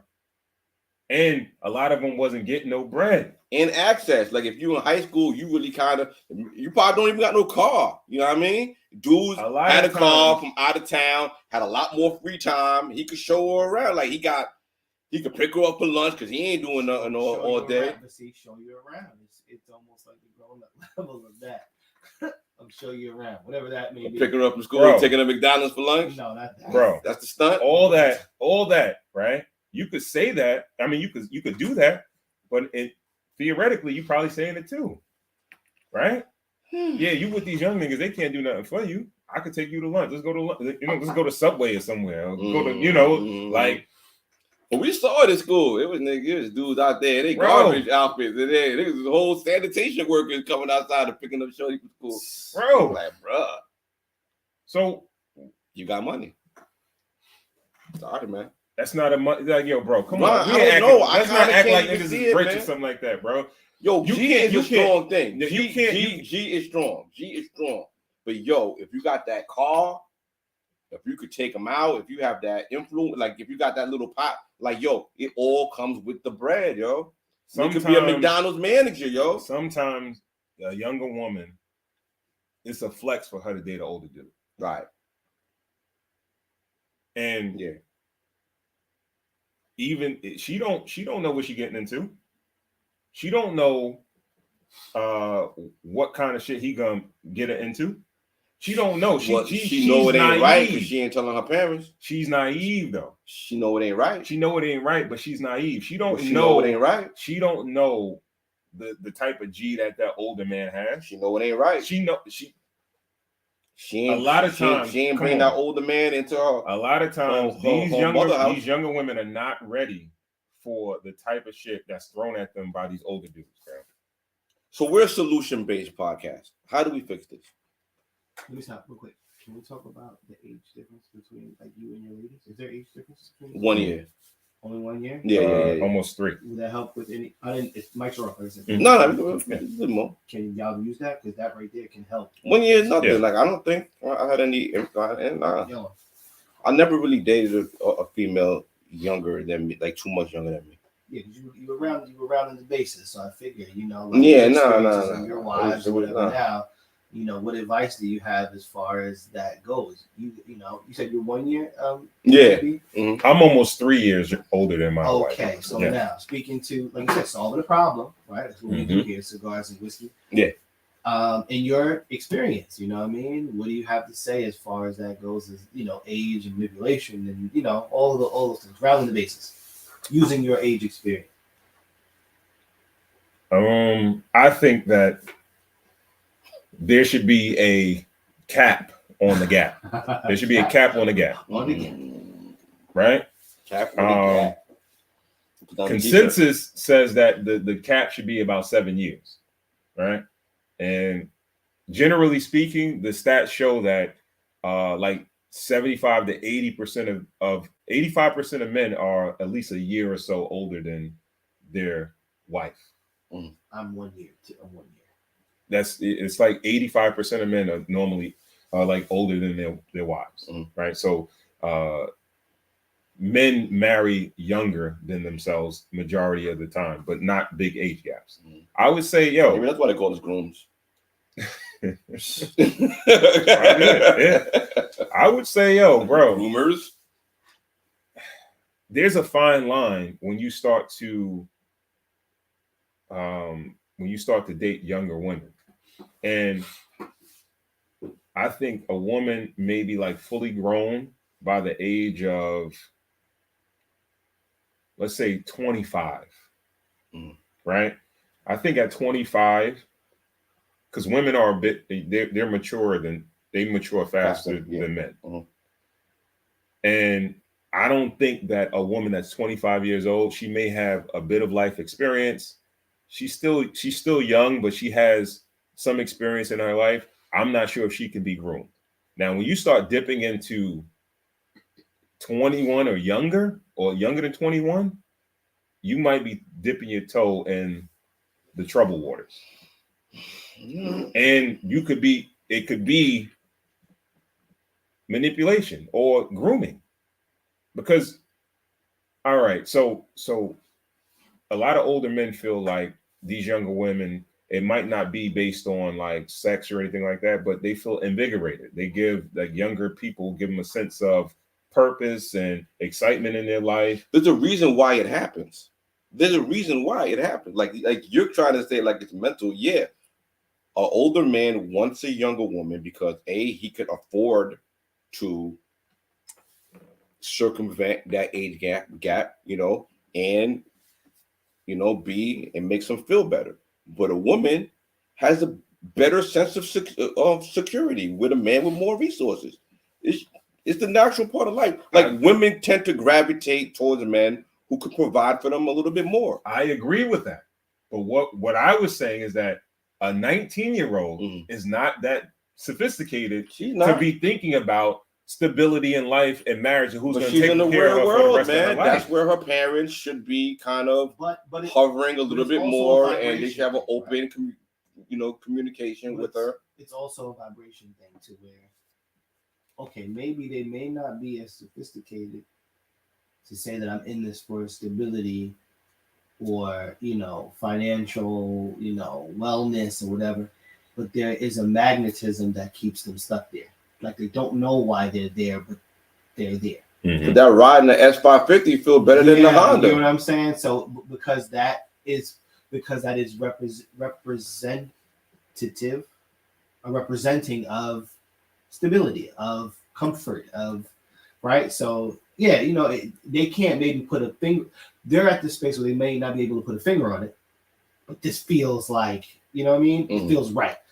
Being able to get picked up and going to get taken to eat and going, right? You guys keep talking about money. That'll get them there.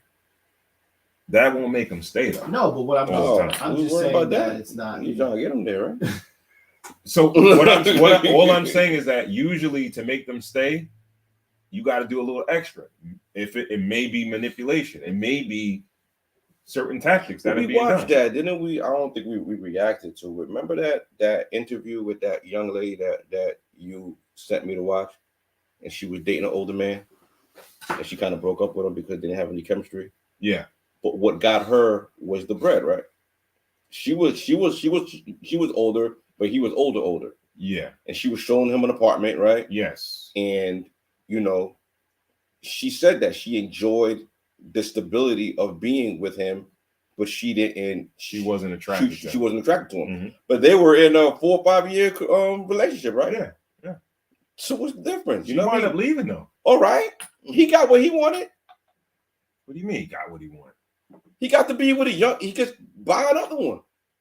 Bro.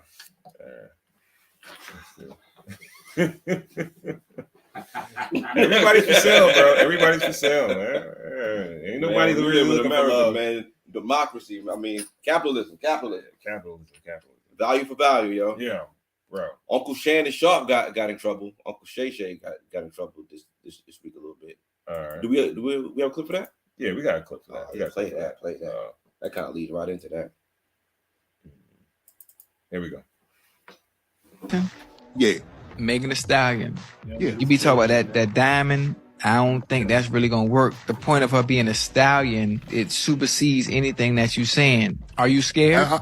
No, but hey, I have a stretched out like 2:45. You know what I mean, Ocho? Don't play with me. Ocho, you better stop playing with me, Ocho. Huh?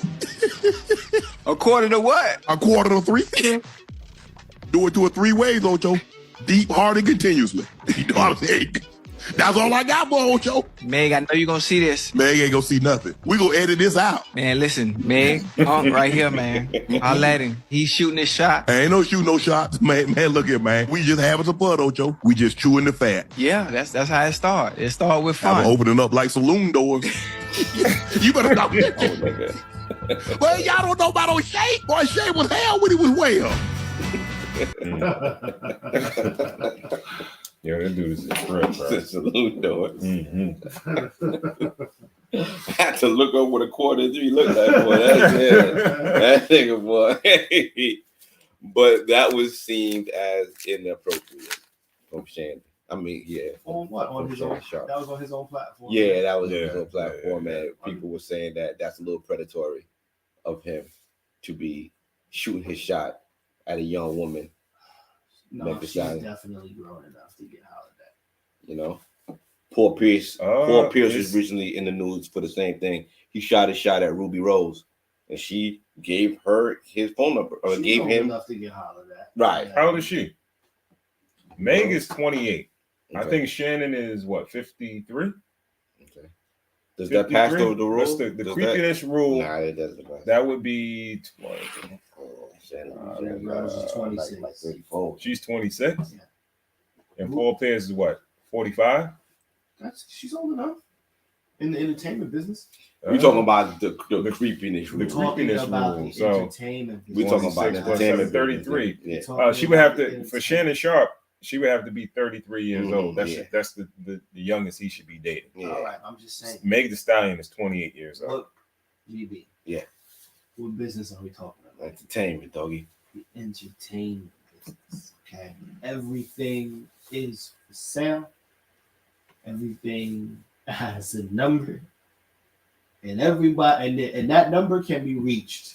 When Shaq went out looking for that Home Depot girl, you think he was going to lean on it? Like weird. That was you weird. think he was going to go out and try to help her with his influence and all that? Nah, he's coming with a checkbook. No, but see, he also could have done that minus any publicity at all.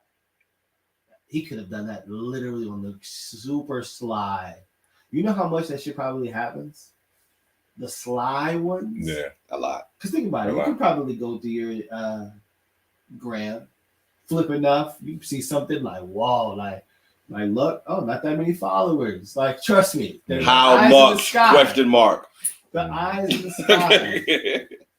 If I'm spotting it, you know what I'm saying? Yeah, that's all I have to say about that. Does that conclude our grooming? I think we agree to disagree. Or we could pick it up another day. Yeah, we could agree to disagree. We did agree to disagree. Where we go next? Let's go to, I think we got the clip of first date. Yeah, to do that. All right. See what y'all guys think about this one. First date. And when I opened the door, my man was at my front door. And I was like, oh, like, right? And then he hit me with the Rico. He pulled the flowers out. And I was like, wow, this is different, right? So I'm not even paying attention. I brush past this, trying to walk down the steps and get to the door, right? Because I'm not paying attention. I'm just so not used to it. And it just hasn't, like, I just didn't have a lot of practice. He opened my car door. I get inside. He closed the door. I immediately went to my group chat. It's weird. Did you say he opened your car door? High five. No. Now let me explain, right? Let me explain.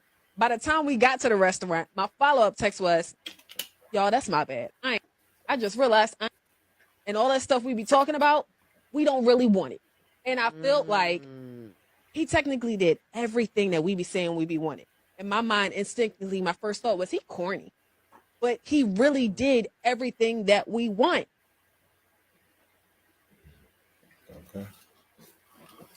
It was him. It was him. Just wasn't into him. I'm not gonna say that. I think for her, she just wasn't into him. I'm not gonna say that. So you feel like if it was a dude she was into, Yeah, and he did all that, it would be fine. Yeah, it would be fine. Just wasn't you. I think she used to being thugged out.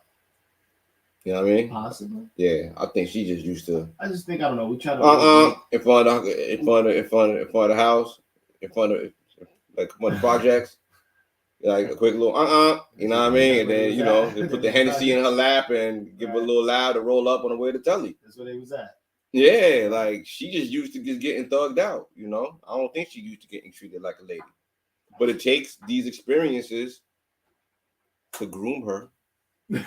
And to get treated like a lady.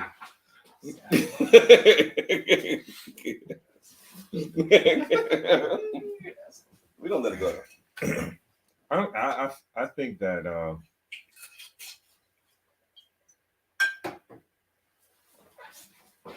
women don't want this treatment because it's gonna force them to be better. Mm-hmm. It's going to force them to be better. Yeah. Like, you can, like a woman can normally say, it's easy when you say men are trash, the dating pool is trash, these niggas ain't shit, whatever, right? So it doesn't matter what kind of flaws you have. Because, all right, these dudes are even more trash than me. And they got way more flaws than I have. But then when you're around a dude that is a gentleman, that he's doing everything right, you got to be accountable for who you are. And a lot of women, they lack accountability. So you would have to step up, or you have to be better you, or you would have to be accountable for the flaws that you have. So it's not conditioning? What do you mean conditioning? Or they conditioned to be treated in a certain way and have low expectations, and then when they do get treated well, it's kind of like a jarring. Because it felt like in that she was kind of saying like, yo, at first she got in the car and was like, she was corny, like, he was corny, but I felt like by the time they got to the restaurant, she kind of liked it. And she was kind of like, she kind of liked it, and she apologized to her friend in the group chat and was like, "Yo, you know what? I ain't shit." Like, like she put it. That was kind of accountability. She realized it was her conditioning, that she had been conditioned to be used to not being treated well. This is probably an out of town dude. She probably met him on the job, probably met him somewhere else, and he didn't know her from the neighborhood, and came and scooped her and showed her like, yo, this is the way you can get treated. But if you carry yourself a certain way, and if niggas around the way who are running train on you don't know you anymore. I guess you are right. As far as, she did take accountability. Yeah, that was I think there's a general thing going on as far as women, right? When they quickly identify a guy that is nice as corny, it's because or mark or as food in their phone. They get identified. And what's crazy is that they'll say that about a dude that's a good dude, and then allow a dude that really ain't shit to clap the cheeks, to run him to the ground, and do nothing for him. Drop them off at work and take a call for the day. Exactly. And oh, he's corny. He's a simp. He's this. He's that. Yeah. But you're the one that's getting done dirty. At the end of the day, you know what I mean? It's just weird. And it's the simps that got to pick up the bags and raise her kid that she had with that ain't shit nigga. If that happens, and marry her and take her off the street and all go that far. Right. You know what I mean? But a lot of the times in those scenarios, that woman, she still can say, like, I'm still a good woman. I'm just dealing with an ain't shit man. Right. But if you dealing with a great dude, right? The fact that if you're not that great of a woman, you a good woman to that man because he ain't shit. Yeah. But you step up to a great man, you might have to you got to step your game up, and you can't be the way you were with those other dudes, right? It's like a kid, right? It's like they'll dumb themselves down in the classroom. They could be smart, they could get out, they could actually probably be in an advanced class, but they'll suppress their intelligence, their intellect, so they could stay with their friends and shit. They'll dumb themselves down to be with the people that they want to be with. Right, you know what I mean? Because they feel comfortable there. Right? And they could probably be on another level with the people that are in a smarter class, but you know, they don't want to have to break themselves out of their comfort zone. And I think that's a lot of women. You know what I mean? Yeah. Because either you could just say like, you guys are just bad at picking men, or it has to be something deeper. Well, it's always been like that. There's always been the nice girl likes the bad guy trope, or the cheerleader with the either she's gonna date the jock or she's gonna date the bad boy. You know, it's always been that trope that women like men on the fringes or men with a little. That's what excites her. What's up? Like, all right, a lot of the times the bad boy is not even a bad boy. It's not like he on the block hustling. He ain't busting his gun or whatever. He just doing you wrong. Right. He's just doing you wrong. Like, he's not calling you. You know he fucking with somebody else. It's not like he's like bad. Yeah. You know what I mean? It's not like he gangster or something like that. He's just doing you dirty. Yeah. And you just getting done dirty. And if you like that, what does that say? Saying that they like it, but I feel like they just conditioned to kind of deal with it because that's what they know.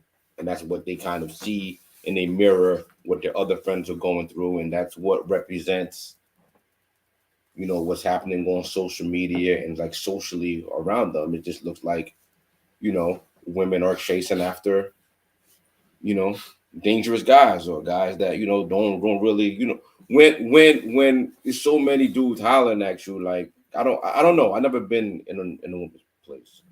I don't know what that feels like, TJ, because we always had to be the predator. We've never been prey. So I don't know the strategy of being prey. I don't know. But if I was to, I would think that, you know, you kind of go to the person with the most going on for themselves. But I feel like women kind of go towards the opposite. They like the train wreck. They like that, you know. It's like, I don't know. It's like men chase clout, but women like the clout too. Like women kind of, I think they want to absorb the clout of the man that she's with a little bit. I think they want to be in the pedestal area, right? Where, like, yo, if you around people that ain't or dudes that ain't shit, you don't have to be much to be to in your head to yourself, like, yo, I'm better than this nigga. You know what I mean? So you're the turd on the top of the shit, like you're not top turd. Maybe, but yo, he need me more than that. You know. It's sort of like a superiority complex, right? Where it's like, yo, I'm higher than, you know what I mean? This nigga don't got shit going on. I got this. I may work like I may be underemployed so or whatever, but she I'm pulling rank over him, the person that she's with. Possibly, that she's saying that. Nah, she ain't saying that. I'm saying that she wants a piece of that street cred. Like she likes being with the man that's a little dangerous. Everybody's not dating dudes that's dangerous. Well, listen, perceived to be or whatever. Like don't people, even be I don't know. Do you think men like to date women who treat them bad as well too? No. Okay. No. Most men, I don't think so. Not at all. So with the whole Cheesecake Factory and with all this thing, like you don't think men chase women outside of their means? They chase women based on their looks. Okay. And what they're willing to accept from women is based on probably initially is based on their looks. So if you could accept that, why can't you accept money from a female? Like a female would date a man with means.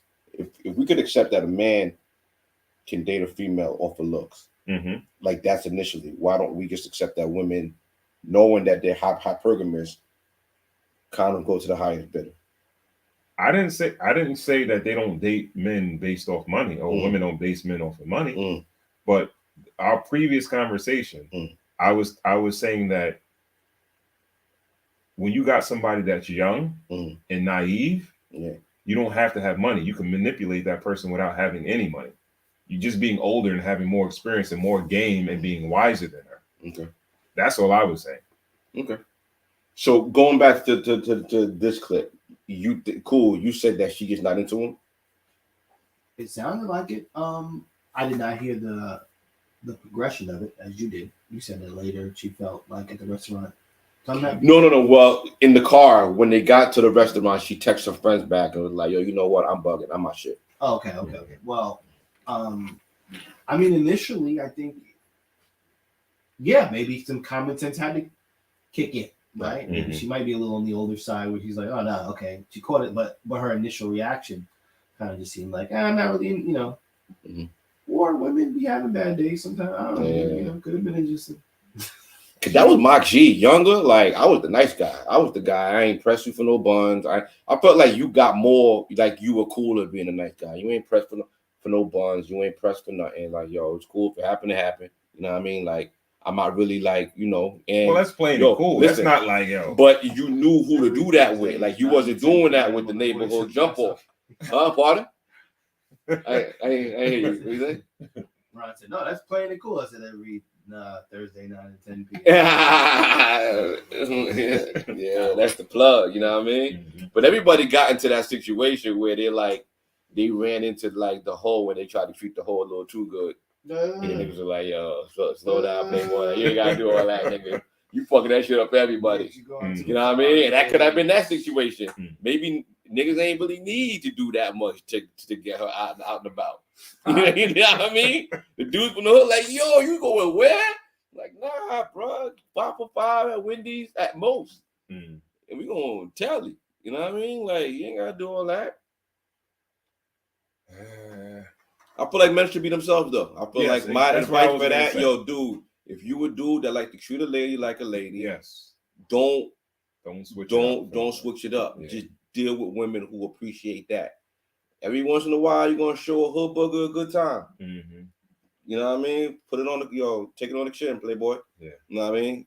She'll probably remember you forever. Like, you know what I mean? But yo, if that's in your spirit, if that's if you want to be a gentleman, if you want to give her your coat at the end of the night, you want to open the doors up for her, and you want to, let her light the L, you go on ahead and do that.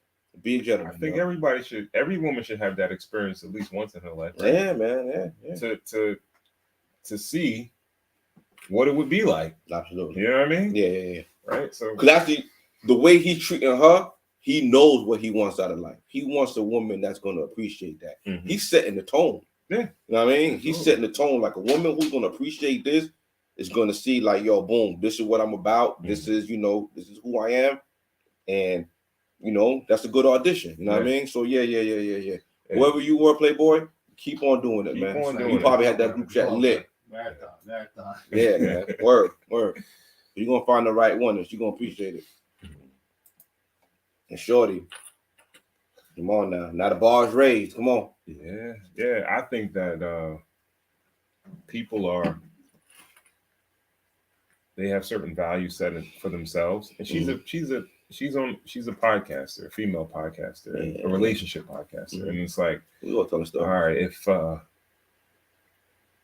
if I don't act this way or I accept this, it doesn't align with my values of being a female podcaster saying that niggas ain't shit or niggas is trash or whatever. You gotta accept that, there's some good dudes out there. But it fucks up your narrative. That's the problem. So a lot of times they don't want to say that. She was being vulnerable and honest in that situation. So I appreciate that. Yeah. What else we got? Let's shoot to moves by Michelle. We got All right. So before we go get into our next topic or whatever, we want to give a shout out to our other sponsor of the night. It's Moods by Michelle Rose. All right. The dopest candle line that's out there, the best scents. We have a signature scent, the Cigars and Whiskey scent, which is tobacco vanilla. It smells exceptional. All right.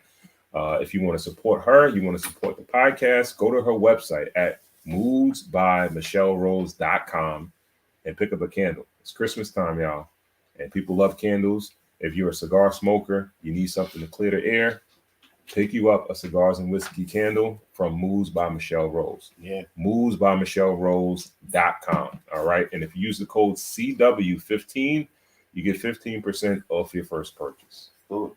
All right. I think we were going to talk about compatibility. Oh, yeah. You brought this up. Where did this come from? It's kind of a thought that I had, like how compatible you have to be with your significant other. Because it's like, I speak to my friends.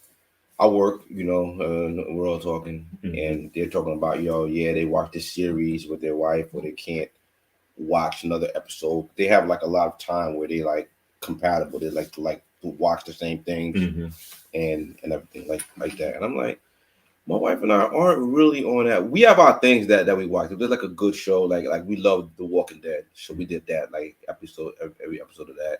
If it's a good movie, we'll cut that on. But she likes Lifetime movies, like and Hallmark movies, and like Christmas. Like this is her time of year. Like she's in her Christmas bag right now, so she's watching all that.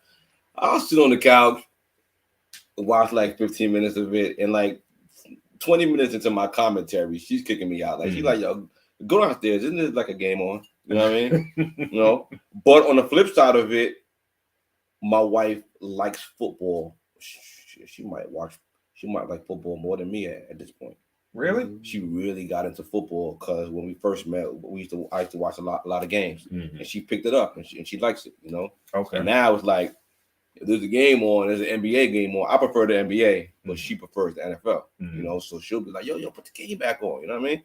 And it's like, but music, we're completely compatible. But do you have to have a lot of things in common with your significant other? A lot? Yeah. I don't believe you have to have a lot. Some, though. I believe some. And then I think that some things that she may be into or you may be into and she's not, or you're not, it has to be some sort of like, I'll watch it with you once in a blue. I'm not going to watch it with you all the time. Like a compromise. Yeah, sort of like a compromise. But to be totally on one accord, everything you guys like, everything the same, I think that's rare. It may happen, but I think that as long as you're not saying like, yo, you watching that bullshit? Like, yo, you arguing with her about like what she's watching or what she's doing, because they got to have their own time. They got to have their own thing. The same way you got to have your own thing. Yeah. And I don't, I think a lot of relationships are like what you said, where it's like, yo, it's certain things that we watch together. She has her thing, I have my thing, and then some things we come together. Some things I do alone and she does alone. Okay.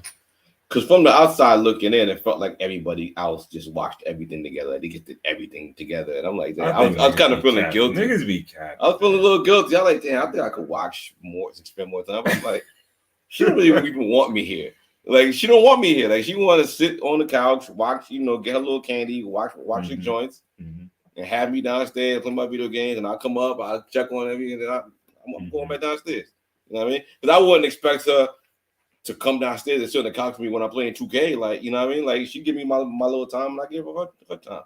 Yeah. Like, my wife. But I feel like music is the bridge. I feel like we can just put something on in the whole house and everybody kind of rocking. That could be your bridge for your relationship. Some people's shit might be something else. Okay. Like my wife, she doesn't really watch football. She might watch the Super Bowl with us. But as far as like if I'm watching the Jets, she's not watching that game. She's just gonna ask me how's the game going or whatever. Who could stomach that? You know what I mean? Funny dude. They beat the Giants though. Yeah, that ain't saying much. But either way, yeah, man. So, you know, certain things, like I'm not into all the shows that she watches. Yeah. But, you know, sometimes I might sit down and I might watch a show with her, whatever. Or I give her time to watch her show. You know what I mean? Yeah. You know what I mean? So what are you doing? Let's get a little bit of you. Like when she watches her show, what do you do in your alone time? What's your free time? I feel like you get like ponder or do like this nigga's mad mature, right? This nigga like ponders over. This nigga be thinking. No, I'm just thinking. Yeah. What you do, nigga? Yeah, tell the audience a little bit more about yourself, man. If she's usually if I'm not watching something with her, if she's doing her thing, watching her shit, probably something podcast related. Nice. I'm reading a book right now. Which one is Atomic Habits. Nice. Okay. Right. And or working, or I'm probably watching some YouTube videos or whatever, trying to learn something or whatever, or just trying to be entertained. Gotcha. Okay. You know what I mean? Yeah. But a lot of the times, so you'll come down here, or who? I might be in the kitchen. I might come down here. Yeah. It's kind of like chill out. And then me and her, we have our thing where we like powwow probably every morning before I head out. Before she starts work, we might sit at the table and talk for like an hour or so. That's nice. And chop it up. Yeah. So that's another thing. Are you both morning people? I would say so. Yeah, I would say so. That's another thing. I'm a night person. I'm a night owl, and my wife is an early bird. Like to the point where I'm going to bed and she's waking up. So where do you guys meet to have? What time? Not too. What you about to ask me, cool? Not too intimate. Okay. Let's see what your hands are doing. You go like, where you guys meet the? What you about to ask me, nigga? I mean more so, there's conversations that gotta be had. Yeah. The business talk. Yeah. Just the jargon. When that time about time? Like when she's waking up and I'm about to go take it down, or like afternoon or evening. We kind of we get it in. There's really no specific time. We kind of get it in, kind of like all day. We kind of like are communicating. So. But I know the mornings are like off for me. Like I'm not a morning person at all. I hate daylight. Question: do you think a relationship could last without compatibility? They used to say opposites attract, right? I don't think when you say that, I'm not sure if it's that not being compatible. It's more or less like if someone's up here and someone's down here, they kind of meet in the middle. So do you mean as long as the money and the sex appeal last? I think you definitely. I don't think that two people that are sexually incompatible can last. But no, what I mean by that is like that as long as that man keeps that money and the woman keeps that sex appeal. Because that could not necessarily be compatible. No. I get what you're saying, right? But honestly, I feel like that's the basis of most. I hate to keep bringing it back, but I feel like that's the basis of most young and old relationships. I think there's a lot of other variables in those type of situations, right? So a dude that's old has money and a younger woman, physically, is he going to be able to keep up with that woman? So is he allowing her to do what he does? About the scientist. What's the guy, Stephen Hawking or whatever? What's his name? The one in the wheelchair? Hawking. Yeah. Like, he got popping. It was in a wheelchair, progressively deteriorating from a disease, and like found another biddy. Like, you know what I'm saying? Like that sounds like a money grab. I would. He didn't even talk, right? Didn't he have a computer that talked? He had the joint. After a while, it all went down. He had that computer love voice. And it's like, see, that could have been as long as his money and his status was rising. He managed to find. He didn't find an older biddy. He didn't go and find like a older model that was. It was like his nurse or something. The first was like his nurse. Something like that. And they had that California love. Yeah. That.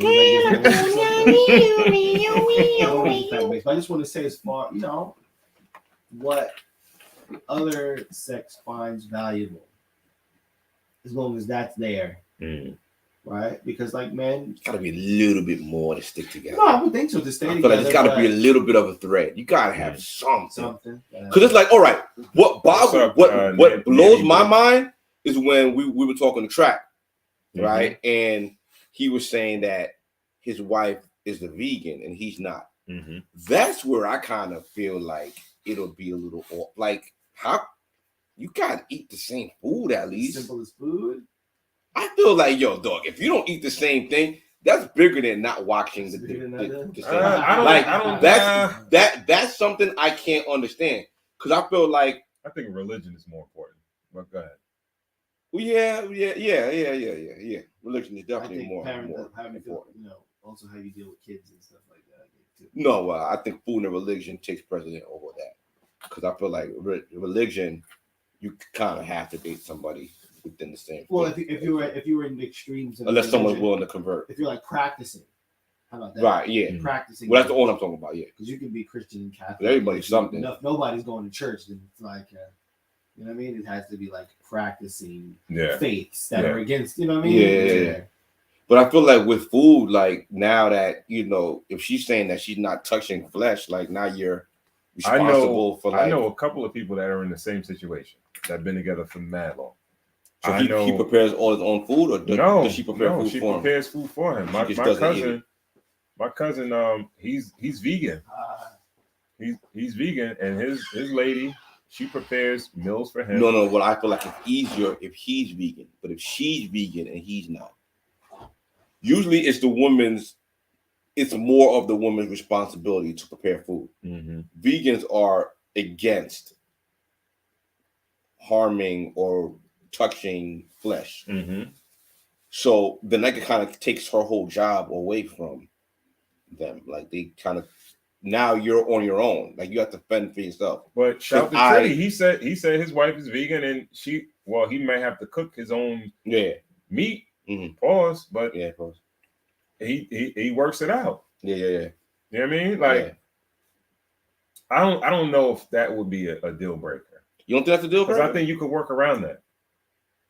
I think you can work around that. I think food is like a real, because it's like, all right, now it's her birthday.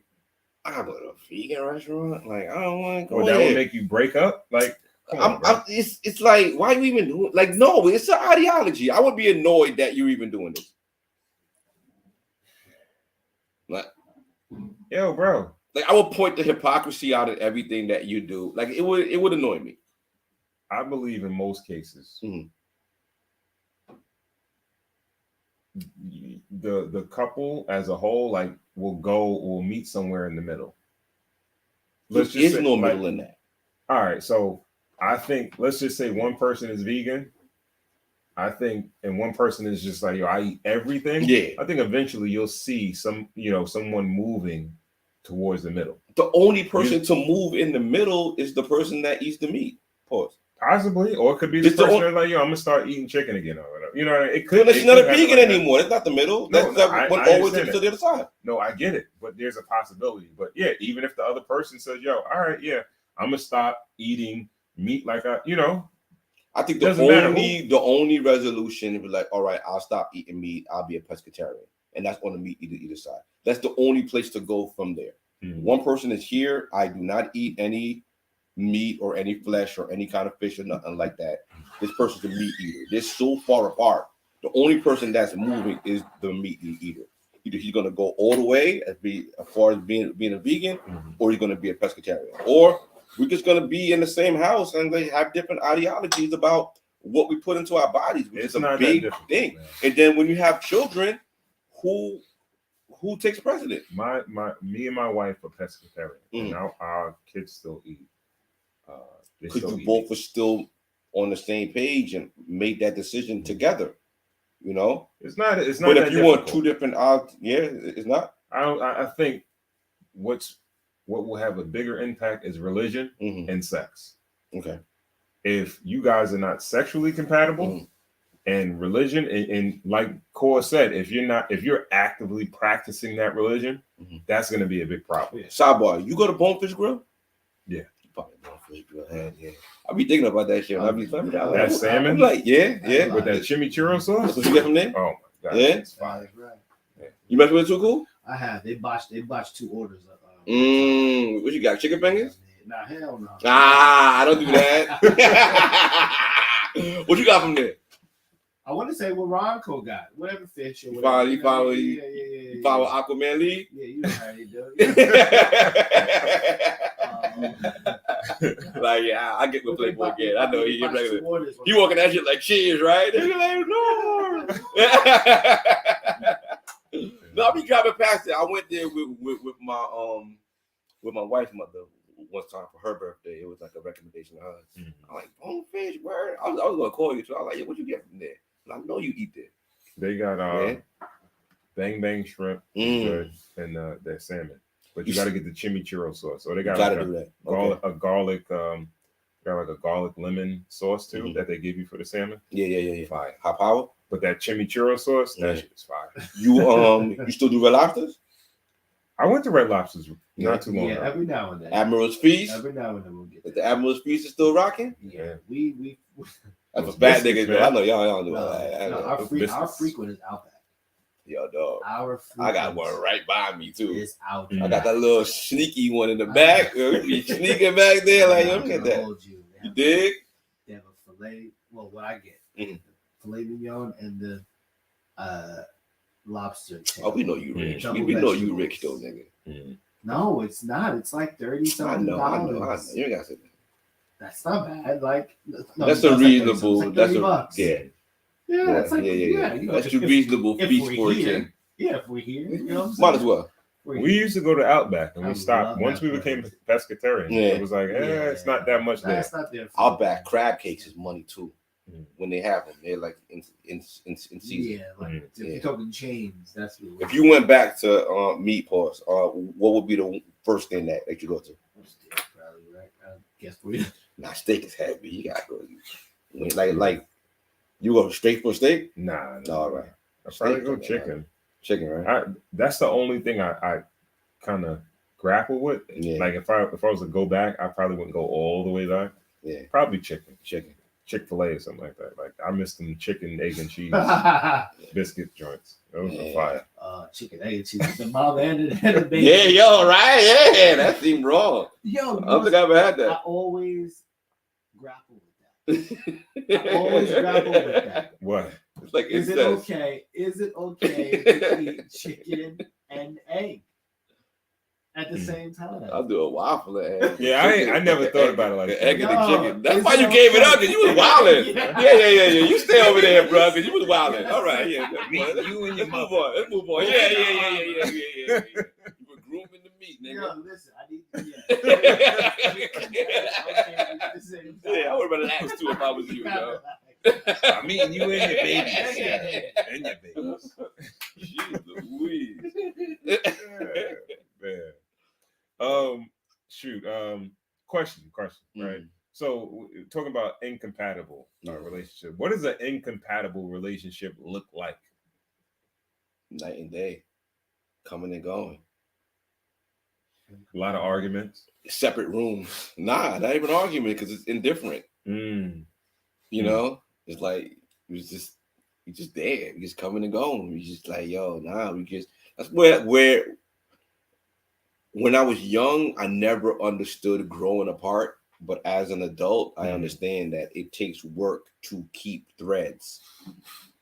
Is it all right? So you know what I mean, like you have to keep certain threads together. Can people be naturally just incompatible, or it's just a lack of doing the work to try to connect with each other? Yeah, I feel like people could naturally be incompatible because, I mean, honestly, look at the passport bros. Like, I feel like, what do they have compatible with those women that they, in theory, they want submissive women? Well, you could say that about interracial couples. Well, interracial, at least you grew up in America, so there's a thread. You know what I mean? Like, at least you have like American culture. Okay. But if you have no culture and a language barrier, and it's like, why are we even here? Because of sex, like we're just here because you love is a universal language, bro. All right. I heard people say that, but please elaborate. Yo, I'm saying if you can physical attraction in the same way you meet a woman in the United States, that physical attraction could get there. And if you really like somebody, and that's the thing, the effort. When you really like somebody, you're gonna figure out how to communicate with that person. So you like them physically first, or you just like their aura, or what is it first? I think, of course, before you speak to them, it's gonna be their physical appearance. Then if there's a language barrier, you're gonna find a way to communicate with that person. Yeah, niggas be in Google Translate like, I want to clap them cheeks later. Okay? Yo estoy clap cheeks. They be making it work, right? They can finally figure out a way. Yeah, but yeah, you know, that's where I kind of see, like, I feel like you gotta have that thread. Like Shorty with the, you know, dude that she deemed corny. She wasn't used to that. But if it was like a smooth dude, like there was always smooth hood niggas. You know what I mean? Like it was always a nigga that, you know, pull up, you know, got your mixtape, got your little name on the mixtape, like, yo, this your mix, Shorty. You know what I mean? Like, you know, like you did shit like that. Macaroni. You know, people, that's some White Star shit right there. White Star. They make mixtapes. Boom. Shout out to the whole White Star. Yeah, shout out to the smoking Star. section, man. Man. Used to be smooth hood niggas, you know what I mean? Like, you know, like, yo, you pop it out the deck, like, yo, it's got your name on it. It's light though. It's like got that song you playing in the background. I know. Pop it back in. You know what I mean? You know, like it takes a little effort to be compatible and to be, you know, like you know, it takes a thread. That's why people, you know, like interracial, I can't speak to, but I feel like their thread is they're from the same state. I mean, or like country. Or you said music before. Music is a definitely lot of interracial couples. They might not even be into the same music. Yeah. You know, one could like hip hop, one could like rock music. You know what I mean? Like they, you know, so it's got to be someone. It's got to be Hispanic and someone's willing to cross over. Possibly, like, homie got the Garth Brooks and the Blink 182. This is why I say I think that This is why I say compatibility is based on effort. If you want to be compatible with someone, you just got to put the effort into it. Right? I said this before. I felt like when I first started like talking to my wife, I wouldn't necessarily say we was like dating. Yeah, we was together, but it was like that young phase. And I feel like we don't communicate as well as we communicate today. And I didn't know what it was.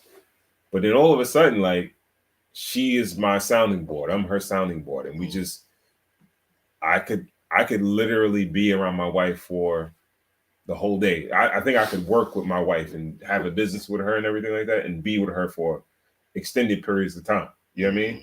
We connect like that. But at first we didn't. Like we would be on the phone and we wouldn't say shit for mad long. Like what? Yo, I could be working and be on the phone with her for like 4 hours straight. You understand what I'm saying now? Maybe listen to breathe and like not even. Well, now it's like we'll be talking. When you built that muscle? Yeah, I don't know. I'm not sure how it happened or this reps. Whatever. I think that's repetition. But that's the theme have of to this. Put the effort in. Yeah. I think that's the theme of this broadcast. Is reps. You know, the more you do something, the better you get at something, and the more you put effort into something, the more you do it. You know, so you know. Cool, you gotta start that podcast back up, baby. Oh man. Be tonight, you here all night, ladies and gentlemen. What kind of advice or value are we giving to people that working? Love seems effortless at first, but it takes effort to maintain. Yeah, you could look at a couple on the outside and you could feel like, oh, they seem like they just mesh, but it's work being put in for that. You know what I mean? When it seems like seamless, you'd be like, damn, they got a connection. Nah, they worked on that connection. That shit is just not like that. Like, you know, it's not like naturally or like, I guess it's somewhat organic, but it's still work that has to be put in. Yeah. You know what I mean? Yeah. So I look at my parents and I be like, I don't know how. Yeah. Can you spend 30 seconds there? What makes them stick together? I have no idea. You got it. You know. I can't see it. I don't know because my mom is like. Wait, how long would you say they have been? When I was born, so I would probably give them like 45 years, maybe. Okay, so 45 years. Yeah. My father's emotional. My mom's stoic. Really? Yeah.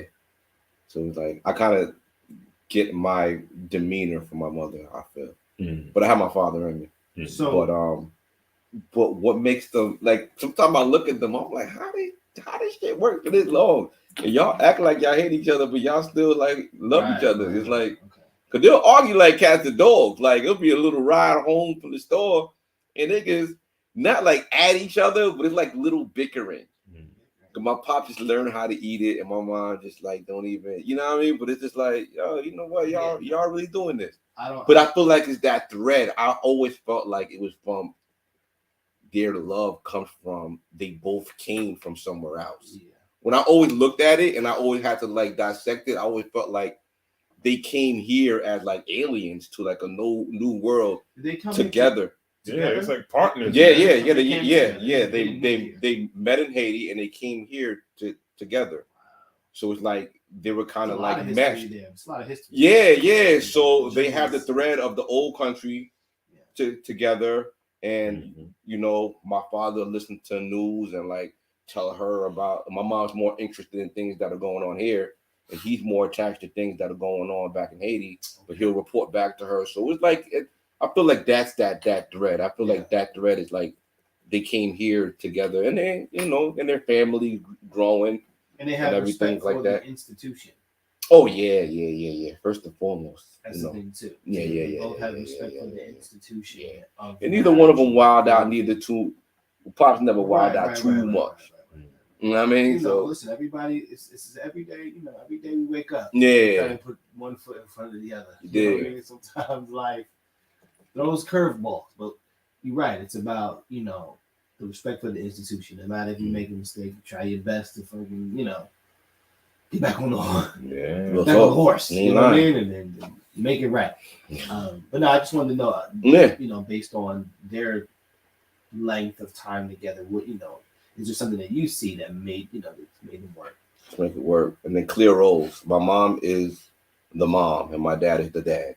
And that's the only way it was. And you didn't touch on you either, post. Oh, me? Your relationship. Me, wifey and I feel like our I think our gender roles are nice and clear. Ooh. And we both enjoy thriving in those roles. So she enjoys being my wife, being a mom, wife. Does. To the highest degree. Yeah, and I enjoy being a dad. Yeah, because like I'm not gonna. That's cool. And I feel like we enjoy it and we thrive in it. And we try to get better at it, and that's where we kind of I feel like there's clear roles, clear gender roles. Yeah, so there's never no funny business. Clear purposes. Yeah. Ron, would you say the same thing? You know, clear purpose, does that help out? Yeah. Understanding why you're here and Yeah. Well, I think we've been at it for a long time, so we're very clear on who's who and what's what. You know what I mean? And we play our roles to the best of our abilities, and it works. Yeah, that's all I could say. Even when it comes to like child rearing, she knows like it's like a wrestling show. It's like she's the heel, but I'm the crazy one. You know what I mean? So like when she called me, I gotta get crazy. I gotta put the, you know what I mean? Like, you know what I mean? Like, I'm gonna get your dad. I gotta play the role up. Yeah. I gotta play the role. You know what I mean? Yeah. I gotta go. You got to go in there wilding out. You know what I mean? No, You know, yeah. It's for me. I think time plays a large role in what makes me and my wife stick together. Sheer time of inside jokes of, you know what I mean? Growing up together. Yeah, that's another. Yeah, that's me something. and her is sheer knowing that we were kids. When did y'all meet? I was 15. Wow. She's 14. So you married your high school sweetheart. Yeah. So with that being said, it's like a lot of people can't say that. Yeah, man. Sheer time, kind of. I gave her my Letterman jacket. like old school shit. Sheer time plays a big part, I think, in our situation, and like knowing that we have that over a lot of others. You know, y'all are the institution. Yeah, kind of like it's kind of cool that we, you know, we gotta ask you for advice. No. See two faces right there? That's it. Turn them on, Mike. You gotta leave a little bit more on you, Playboy. Yeah, man. We got anything left on docket? I think we got one more. What's up? We got the okay. We had I think it was dude with the erectile dysfunction. Jesus. Jesus. Yeah, but dysfunction. That's a sure way to be incompatible right there. Yeah. Having that. Unless you want to do that. Well, that's a part of compatibility that we could speak on. Men only, right. Would you date a woman who doesn't want to have kids? Yeah. Hold on. Let me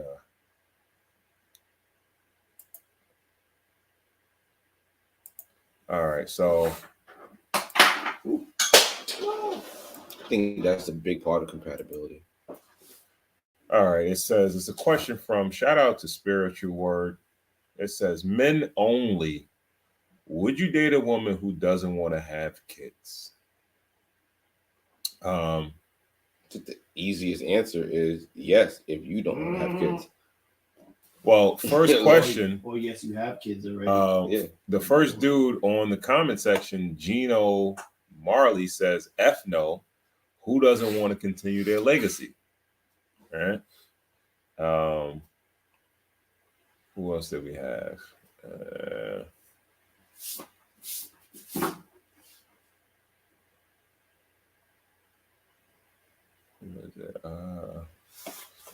It says, I don't know that name. Daki Goey. Mm-hmm. Not ideal, but also not a deal breaker. People talk about having kids like it's as simple as changing clothes.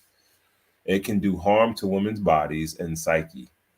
That said, no kids just means we have freedom to do whatever we want without restrictions. This is Dana Dane, 1987, says it's actually very challenging being a woman with no kids who doesn't want kids, because you will only meet men who already have who are trying to turn you into a stepmom for their many kids. But it's rare you will successfully meet a man with no kids and also doesn't want to have any either. I think it's rare.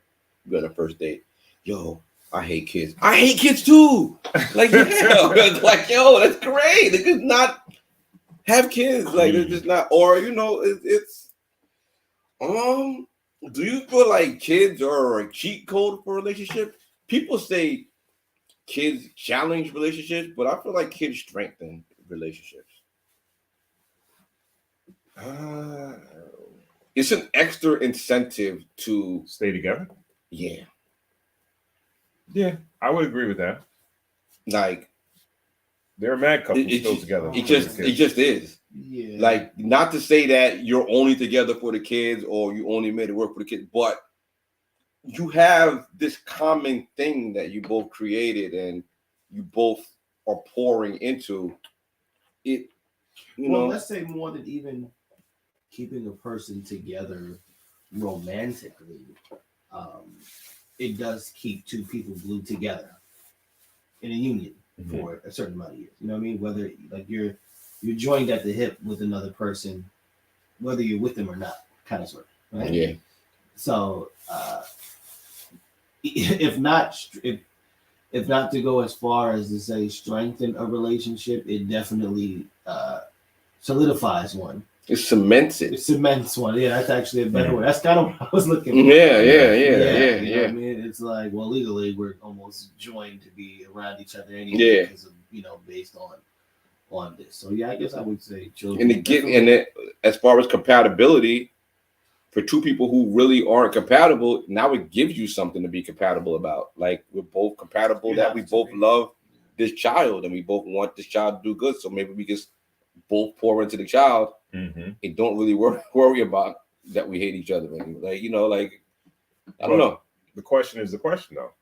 Would you date a woman who doesn't want kids? No. Right. Yeah, if I didn't have kids, I wouldn't date a woman that didn't want to have kids. Yeah. What about you, Corey Cole? Hell yeah. You would? Absolutely. If you didn't have kids? Absolutely. Okay. I can chase my shit all fucking. I never have to stop. Would you have the same ambition?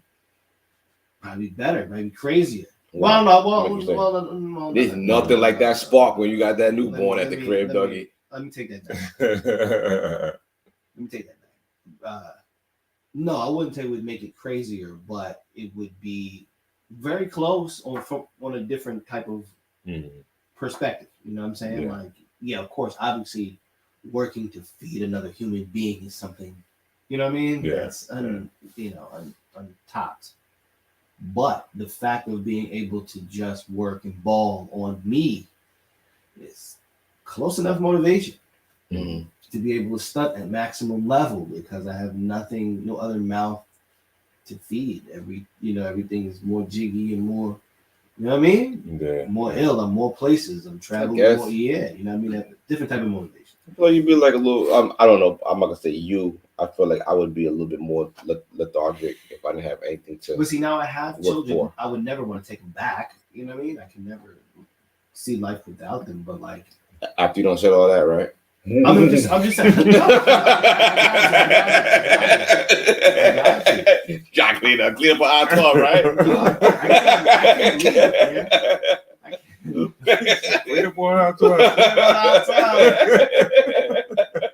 No, okay, but in both instances, right? Me having children now, meeting somebody else that doesn't want to have kids, I'm perfectly fine with that. Oh yeah, now it's like having no children and meeting somebody like that, it may just make me lean more towards, chasing your dreams. Chasing that. But the way that lady made it look like, be a stepmother and all that, like I gotta raise your demon seed. Like, you know what I mean? Like, why she make it sound like she sound like she hate kids? Like, why she be like a teacher or something? Yeah, but I've been an educator of 20 years. It's like, yo, lady. Relax. I don't think I could. That's helpful for that man, whoever you with. He's probably looking at that like, oh, all right, well, good. It allows me to keep. What if he doesn't have children and she doesn't want children? I mean, if he does, well, she's saying about raising. But if he, because that makes it easier probably for him that she doesn't want it. Yeah, for sure. But if I was dating and I didn't have any children, I wouldn't want to cut off the prospect of having children. I would want to leave that door open. Might have to just be more ill. What? Just, you know what I mean? Make it work. Make it happen. What happen? Change your mind. Nah. I'd be open to adopting. If she didn't want to physically, because they're talking about the damage on the body and the psyche, I'll go get like a baby. You think that's what it is? Well, no, that's what that one person said. The psyche on the body and then the strain of the body and all that. If she didn't want to give, because dog, that's the one thing. Two things. If I was a woman, A, I'd be a lesbian, but B, I'm not pushing a baby out, dog. That's like skydiving to me. Like, imagine pushing a baby out, dog. That's the scariest thing in the world. Like, no, they salute to y'all. That's the. I couldn't imagine that shit, dog. For some reason, women are mentally prepared for that shit, and they want to do it. And then they do it another time. They be doing that shit like 2 or 3 times. I be like, yo, family, yo, no, we not doing that. See, that's it's like something like, did you? Is this something that like That's what I was about to say. Like, yo, I don't know if it's something in the universe or something. They be saying like it be chemically that they forget the pain. They forget the pain, but even before the first child, they want to have children. A lot of women want to have children. Yeah. So I mean, because they play with doll babies and they know like that's what they do. So I think they're conditioned. I think it's a little bit of marketing. I don't think it's they had a little cavity dolls. You think women wouldn't want to have children if they didn't? They weren't conditioned to see and then get pressure and then see their friends having babies and then like play with dolls since they were like 3. You know what I mean? Like. Well, from a little from the inception of the first woman, somebody had to ask the question like, all right, what is this sex thing about? Like, what is it for? Right. Like, yo, that is for a reason. Where? It's for a reason to reproduce. Sex is to reproduce. Like, don't ask no man. He was like, yo, I need that nut so I can be better for my day. It's stressful out there. You know what I mean? That's what it is to reproduce. Yeah. So somewhere in our heads, in our DNA, in our, the chemicals in our bodies and brains, there's something going on that says like, yo, I want to procreate. I want to have a kid. I want to reproduce. You know what I mean? I think it's in men and it's in women. The only difference with like what Core said is that you'll probably be the guy that once you worked on all your goals and accomplished all your goals, then you're going to want to have kids. But eventually it's going to happen. I'm the opposite. I'm the opposite. I had a kid at 19. Mm-hmm. So it's like, those were my formative years anyway. But I felt like, I don't remember. I kind of remember like kind of being like a little lazy before I had her. But I know like once I had my daughter, it was like. That was a spark plug. Like I had to be a grown up because I had someone to provide for. So it was like, and then when I had Gabrielle in 2013, it was like now I have to really like anything like I have to just cut the fat and just really get on my extra grind. Mm-hmm. And it kind of it gives you like a boost of focus. Every child you have as a man should give you like I do want to agree. That shit is like I gotta agree. Hitting the Mario like mushroom, the fucking glowing shit. You just going. You know what I mean? Like it just gives you that little extra invincibleness. Like, yo, I gotta clean this shit up. I gotta go hard. I gotta think about my legacy. I gotta protect. It's almost like how women nest. Men go into that extra providing and cutting the fat, cleaning up thing phase. Mm-hmm. And I don't know. It's definitely a huge motivation. Right. And for me, child number 2 was more of a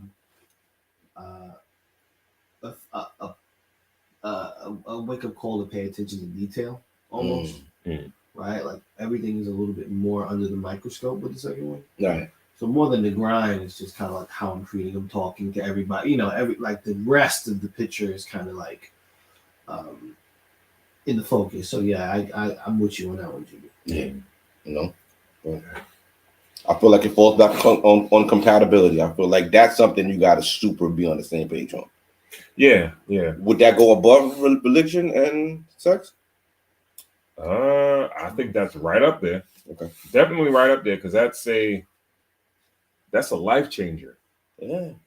And I think it's very important to say to men and women, don't let somebody tell you that they don't want kids and then you feel like you can convince them once you get into a relationship that you can get them to change their minds. Yeah.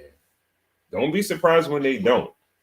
You know what I mean? Mm-hmm. Or if it's a female that says she don't want to have kids, you be like, I can get her pregnant. Don't play those games. Wild boy. It's gonna make your life miserable. Yeah, man. So, yeah. And define what not having kids is. Maybe she don't want to push them. Maybe you go get a little surrogate or something like that. You could do other things, but it's a conversation to be had. But you're like, yo, listen, honestly, dog, I don't want to push that shit. I'm scared of this shit. You know what I mean? Like, all right, so we got different options. You know what I mean? We could do other things. You know what I mean? So it's a conversation, but I feel like that's up there.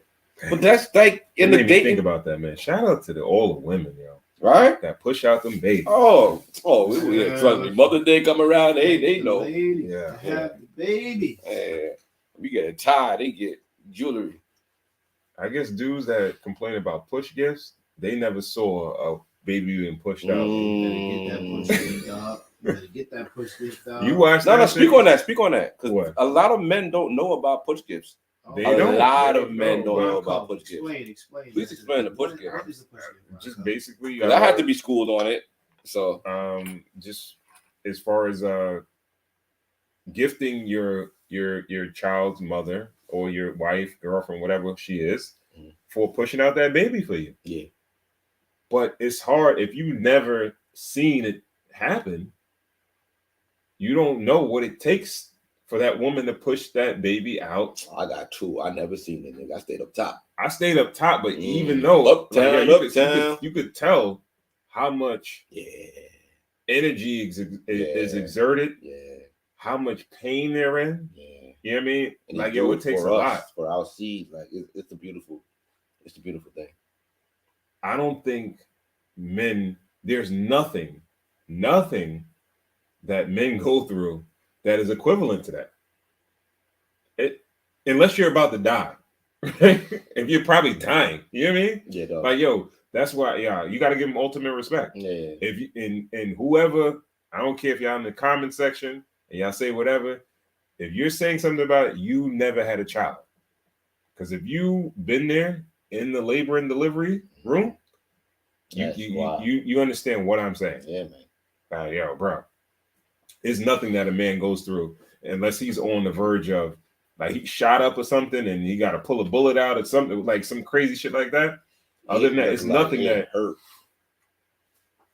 Somebody might be like, I got my appendix taken out. I got my appendix taken out, but it hurt. I'm pretty sure it didn't hurt like that. Oh, okay. And I got to put to sleep. Yeah, I got a hernia or whatever. They removed the hernia out of me.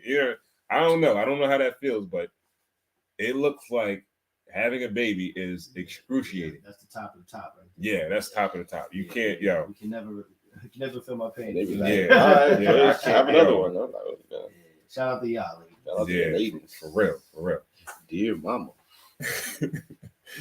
All right. So I guess with that, we're gonna wrap, man. Let's wrap it up. How we feel about the Great Jones Rye? I prefer the regular Great Jones. Really? Yeah. This isn't their greatest offering. I think it's pretty good. It's nice, but I think it's pretty good for a rye. I like the regular joint. I think the rye, as far as the ryes go, I think I prefer the Basil Hayden. Okay. Yeah, I think I'm gonna go with the Basil Hayden. And the Uncle Nearish rye was. We had an Uncle Nearish rye too, right? We just had that a couple shows. Yeah. It's pretty good. I think those are a little bit better than this. All right. Well, guys, let us know what you think about the Great Jones Rye. This is actually pretty hard to find. So it's my first time seeing this. It looks dope. Yeah. When I went to the Great Jones distillery, I went to the tour. I had it there. But I thought they didn't have it outside of the distillery, and I found it at a. Did you have a good meal there? You had a good meal there? Yeah, it was pretty decent. It was good. We should do a little holiday dinner over there. Like, it's dope. You know what I mean? Yeah, like a podcast holiday dinner. Yeah. That would be dope. Out. There's a good jazz whiskey bar in the city too. I went for my birthday a couple of years ago. They play nice live jazz music, and they do like whiskey flights and all that. So either or, but I think that we should all get together for the holidays with the wives and all that. Okay, we'll do that. All right. So again, you can pick this one up. Try to find it at your local wine and spirits. Retails at about between 40 and 45. 45 ABV, 90 proof. Great Jones bourbon. Like I said, the original is great. It was tops for 2021. Try the rye and let us know what you guys think. All right. We want to give a big shout out to our sponsors, Cigargle, Brothers of the Leaf, Sisters of the Leaf. If you're dealing with cigar breath, this knocks out cigar breath in one rinse. All right. So go to their website, cigargle.co. Pick up a 6-pack, 12-pack, 24-pack, or check them on Instagram. Cigargle, CIGAR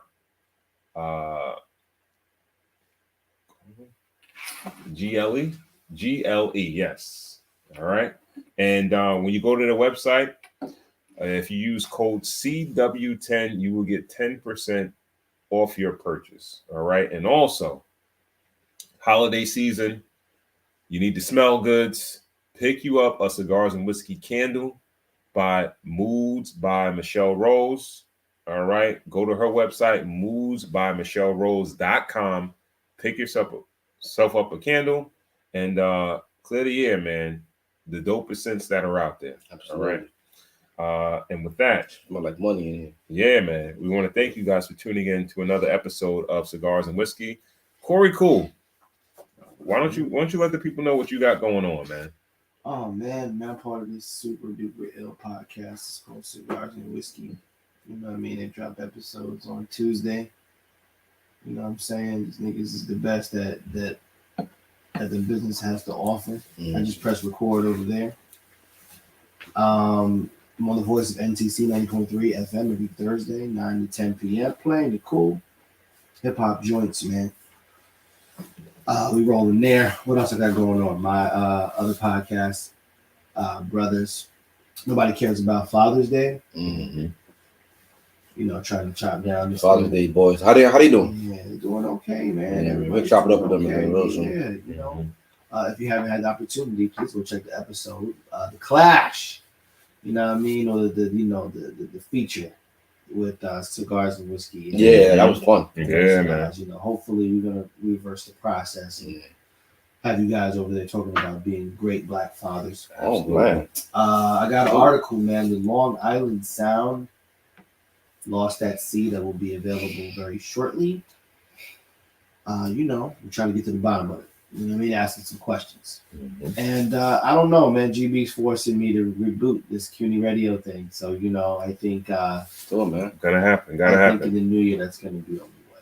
You know what I mean? Just happy to be here and then shut out kind of sort of, you know, let's do it. All right.